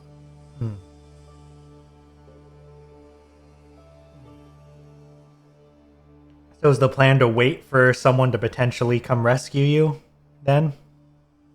That's probably better than well, hold on. It depends on who answers, because we are still pirates. Yes, that's what I was gonna say. And remember, radios aren't exactly mobile. Well, they technically are. It would be a very expensive setup to have a mobile radio, right? So most non-government ships won't have, or like really big trade ships won't have a radio setup working on them. So yeah, it's probably, if someone answers, it's going to be a big ship. Maybe Dawa could cover for you. She can try at least, if you want that to be your plan. We're gonna pretend that we were one of the people that were captured or like sent here to work off debt, and we're we'll tell them the story because it's true what happened to those people. They have bodies to show it. It's like, we managed to survive. Dawa helped us. You certainly have time to come up with your story, as over the next few weeks, instead of building a tiny boat, time passes until eventually someone does pick up your signal. A merchant vessel, an Alianza merchant vessel, delivering supplies to some of the distant keys out to the southern seas. And eventually you are rescued and brought back to Ciudad Libertad, back on the mainland. It's a long wait and a long journey because they have other stops along the way, but they have no reason to doubt your story, especially with Dawa being there to help, as a person of the cloth, to vouch for you, even if her vouching for you is her lying for you. Yeah. She doesn't seem to have qualms about that, reservations. But you set foot back on the shores of the familiar city, one that your crew has often called home, but with no ship in sight. Whether the Blade, the ship captained by Lorenzo Leviathan, is still out there or lost to the waves remains a mystery to be solved on the next leg of Niko's adventure, whenever that may be and in whatever system that might take place in. Woo! Ooh, we did it! You did it! We did it. No, that was a lot of fun, I think. That was. I really enjoyed that battle. I'm glad that the monster thing happened, and it was pretty awesome way to end that, just like running from the monster. Yeah. That was exciting. Yeah, it was great. Yeah, I'm glad you enjoyed. Like, I wanted to use the monster the whole time. And man, if you didn't give the perfect way to have it be used and get rid of a bunch of your enemies at the same time, perfect. Yes. Really I liked well. it. That was really good. You also made a fool out of my boss, but then Bruno comes in as the lieutenant, who's not even as strong, and somehow. Yeah. Yeah. Crazy. I did feel bad, like, oh, I didn't go into the manor at all when I realized, like, oh, this is the battle right here. That's okay. You know, I never found out about those numbers, though. Those numbered graves. Yes. Well, if we want to pull the spoilers off of it a bit, those were going to be specific people who had shown promising results in her experiments, so she buried them closer. Right. Oh, I see. So those were ones that she felt had potential. The other fun things was that person in the tree was a recruitable person. Sorry, guy. That's okay. Yeah, sorry. He's that dead guy. now. But the fun thing was because that person was from Lakamun, they weren't used in the experiments because Clara was basically racist and thought that the magic of Lakamun would mess with her experiments. So, in a way, that person was spared? No, they died. Yeah, they probably... Well, so that person had wind and water magic, and the thunderclaps on the way out were them using it. So it's ambiguous. Maybe that person could have escaped, but... Well, I hope they did. That's alright. But yeah, I think... And now I know it's late for us, and maybe we can talk about it more on a different stream later, but if you had a short summary of your thoughts on this system, what do you think? Well, I know it's changed already, so maybe anything I say won't actually matter.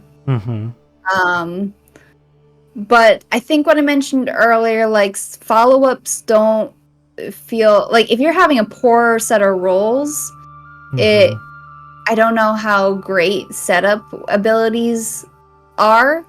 Especially, like, I'm just one person controlling three people. But if it was, like, 3 people, it's like, oh, I want to use my... I want to be a supporting person, right? Right. Let me do this first so you can do your attacks better. But then they fail, right? It's like, well, I don't want to use you. I don't want to use your abilities. I don't want to use your class or whatever. I want to just do as much damage as possible. So I feel like that could be... and yours was good, and like your ability also did damage when you set up other people. Yeah. And the fact that you were considering not using it because you felt like it wasn't as good as just hitting, that means, you know, extra.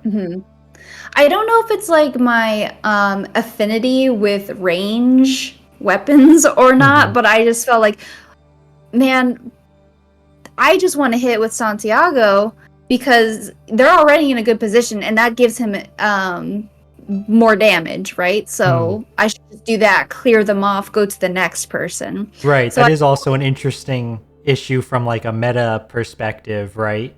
Like, do you just dump all of your turns on the rogue to have them deal sneak attack to 12 people in a row?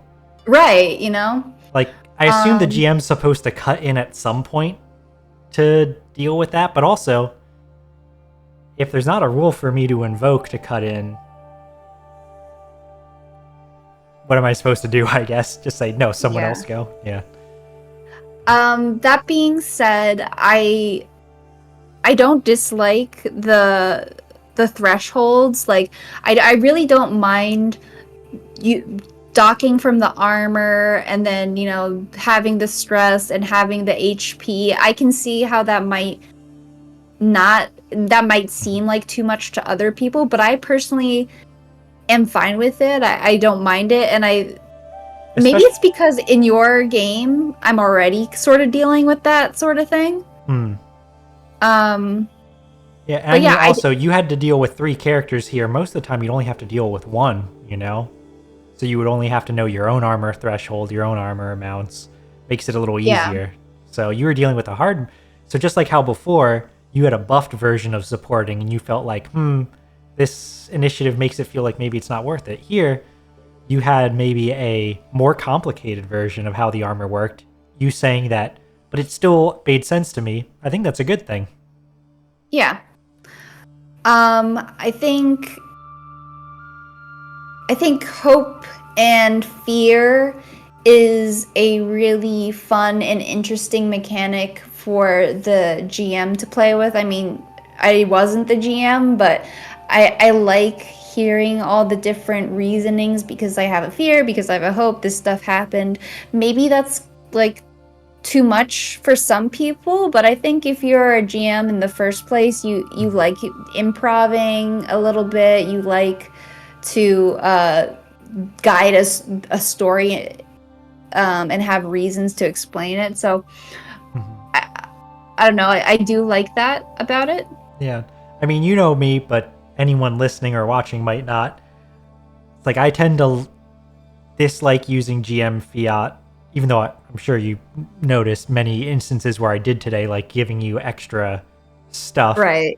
On a critical. I mean, normally you're a little more stingy with that. Yeah, normally I'm a little more stingy. We are kind of late, and this was supposed to be a one-shot, and this is, 3 hours into part 2? So. Yeah. But. I mean, a 6-hour game, that is a one-shot. That is a one-shot, yeah. So a little bit more bending the rules than I normally would, and even then I tend to bend the rules in favor of the players when I do, rather than against them, I feel like. So having fear to use to explicitly be like, all right, well, I'm going to do something that feels a little cheaty, but I have money that lets me do it. Like, it's good. It's nice to have. There's a couple of things that I like with their combat mechanics. Like, okay, the initiative system, I feel like for us, it always ended up a little bit too swingy, where either you went like 5 times or you just went back and forth like 1. Very rarely was it like 2 or 3, you know? Like, there were a lot of rallies and then famines. But things like the countdown mechanic, that's fun. The idea that each enemy can only activate once makes it so that having a large number of foes is possible without immediately overwhelming the players, right? Mm-hmm. And then you can have Relentless on your bosses so that they can keep up with players. Like, there's a lot of moving parts, but I think they fit together pretty well for the most part. I'm curious to see what they changed, because I know they modified stress and armor and HP and all that. So I wonder what they kept and what they got rid of. Yeah. Well, I think those are generally my thoughts about it. I really enjoyed this game. Maybe we can use Niko again for something else. Because like I said, I think he's fun. Yeah, he's a lot of fun. What that something else is, maybe maybe we play in our own system again. Maybe we play in some other system playtest. But regardless, for now, he's entered Isla Marta. He's returned to being a character in a world. Removed from stasis. So, yeah, it was a lot of fun. I think that's... Well, let's wrap up then. Yeah, let's wrap it up. We hope you've enjoyed your time here at the library, taking a peek into Isla Marta, one of our exclusive, original stories and perspectives and settings. I've been Mordio Crow, your archivist and librarian. And And Nova I've and been Oh yeah, go for yep. it. And I've been Nova. We do not have a schedule prepared quite yet, but hope to get it out. But it doesn't really matter because you're probably watching this as a VOD now. That's very true. All right, well, thank you for visiting. We hope you've enjoyed your stay and hope to see you again soon. Goodbye. Goodbye. Goodbye. Goodbye.